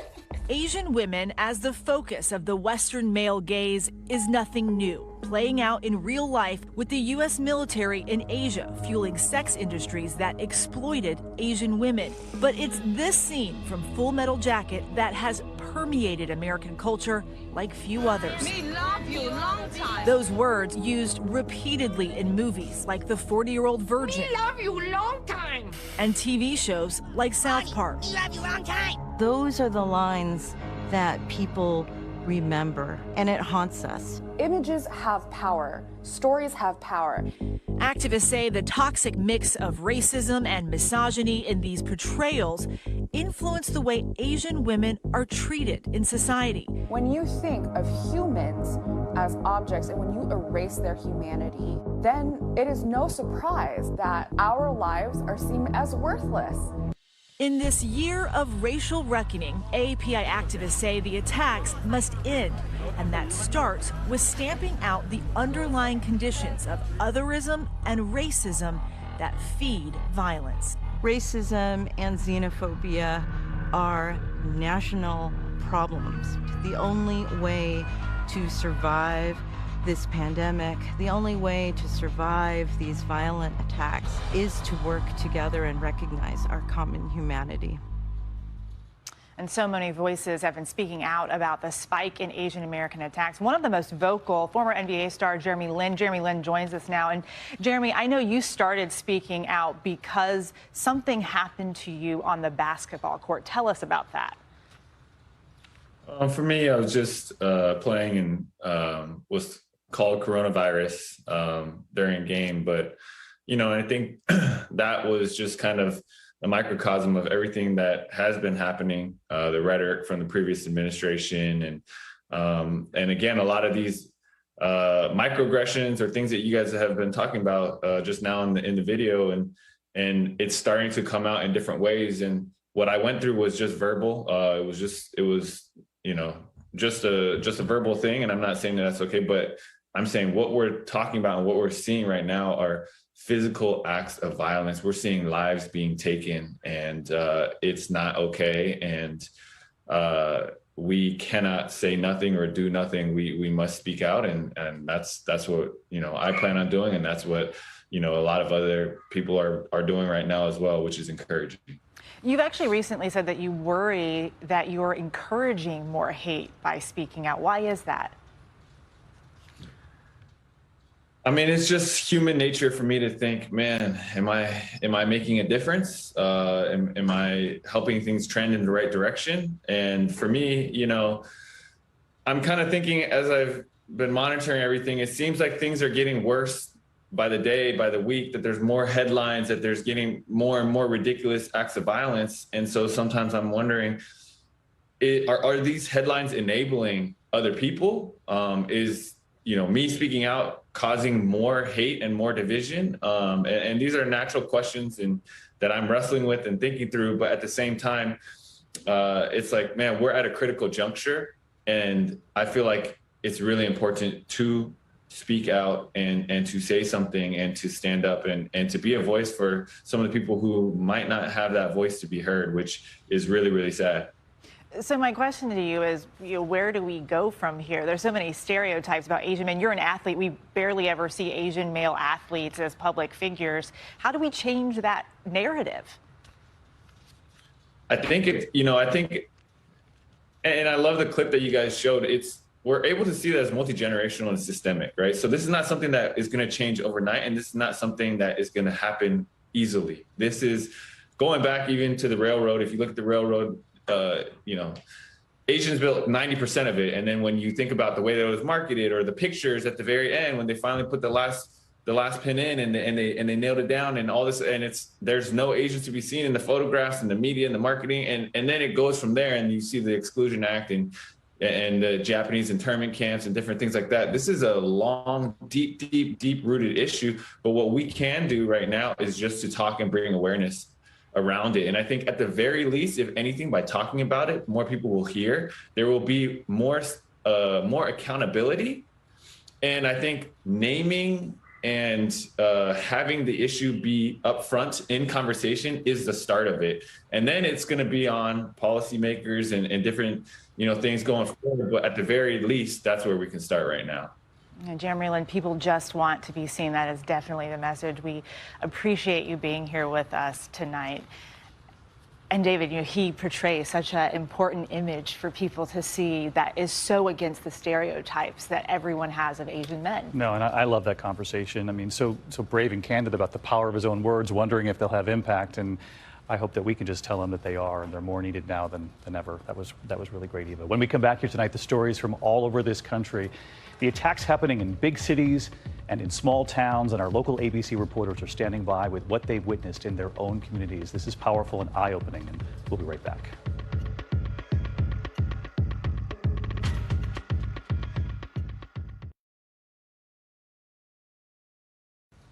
The rise in Asian American attacks making headlines across the country, communities from New York to Oakland and San Francisco. Of course, the big cities and the small towns all across this country, every incident raising the level of fear and anger, not just in the Asian American community, but really everywhere. And we want to bring in our reporters from some of our ABC stations across the country, beginning with Safan Kim from WABC here in New York. And Safan, we watch your reporting on a daily basis, and I know that you've reported so often on how difficult it is to actually prosecute hate crimes. That's right, David. Hate crimes are the only crimes that require a proof of motive. So what investigators oftentimes need is some kind of racial slur being hurled. But as we've seen from so many of these attacks that we've covered, oftentimes no words are exchanged. So part of what we've been doing through our reporting is asking the question, why not in these gray areas where investigators struggle with how to categorize these crimes, at least absent of any obvious motive, no words exchanged, unprovoked, at least investigate the possibility of a hate crime. Now, credit to the NYPD, it has come around to understand this point of view from the community, and so as a result of our reporting, it has gone from no words exchanged, not racially motivated, to no words exchanged, unprovoked, investigating the possibility of a hate crime. But of course, charging the suspect is just one step. Prosecuting is a whole other challenge. So here in New York, there is a movement to change the definition of a hate crime. David? Safan, great to have you with us here tonight. And stick with us here. We want to bring in Nidia Han from our ABC station, WPVI in Philadelphia, who wrote an op-ed in March of last year in the Philadelphia Inquirer about the hateful speech Asian Americans were experiencing due to COVID. And essentially what she wrote came true. And Nidia, I know that was right at the beginning, and you've described subtle racism against Asians being ignored. What do you think people can do to combat this? Eva, an honor to be with you tonight. One way to combat subtle or casual racism is to educate by calling it out for what it is, damaging and unacceptable. We know words, pictures, so-called jokes have a profound impact, perpetuating this false notion that we are the forever foreigner or the enemy or people to be objectified. And the violence we're seeing today is deeply rooted in those very sentiments. So let me give you two examples of what can happen when we call out and shine a light on this kind of behavior. In Philadelphia, a hoagie shop posted a racist menu item, something it called COVID mac and cheese. A labor union board member posted a racist meme on social media. When those stories were amplified, the menu item was removed and the labor union board member resigned. Those are real results, real consequences. And Eva, I think that is one way we can change our narrative in this country.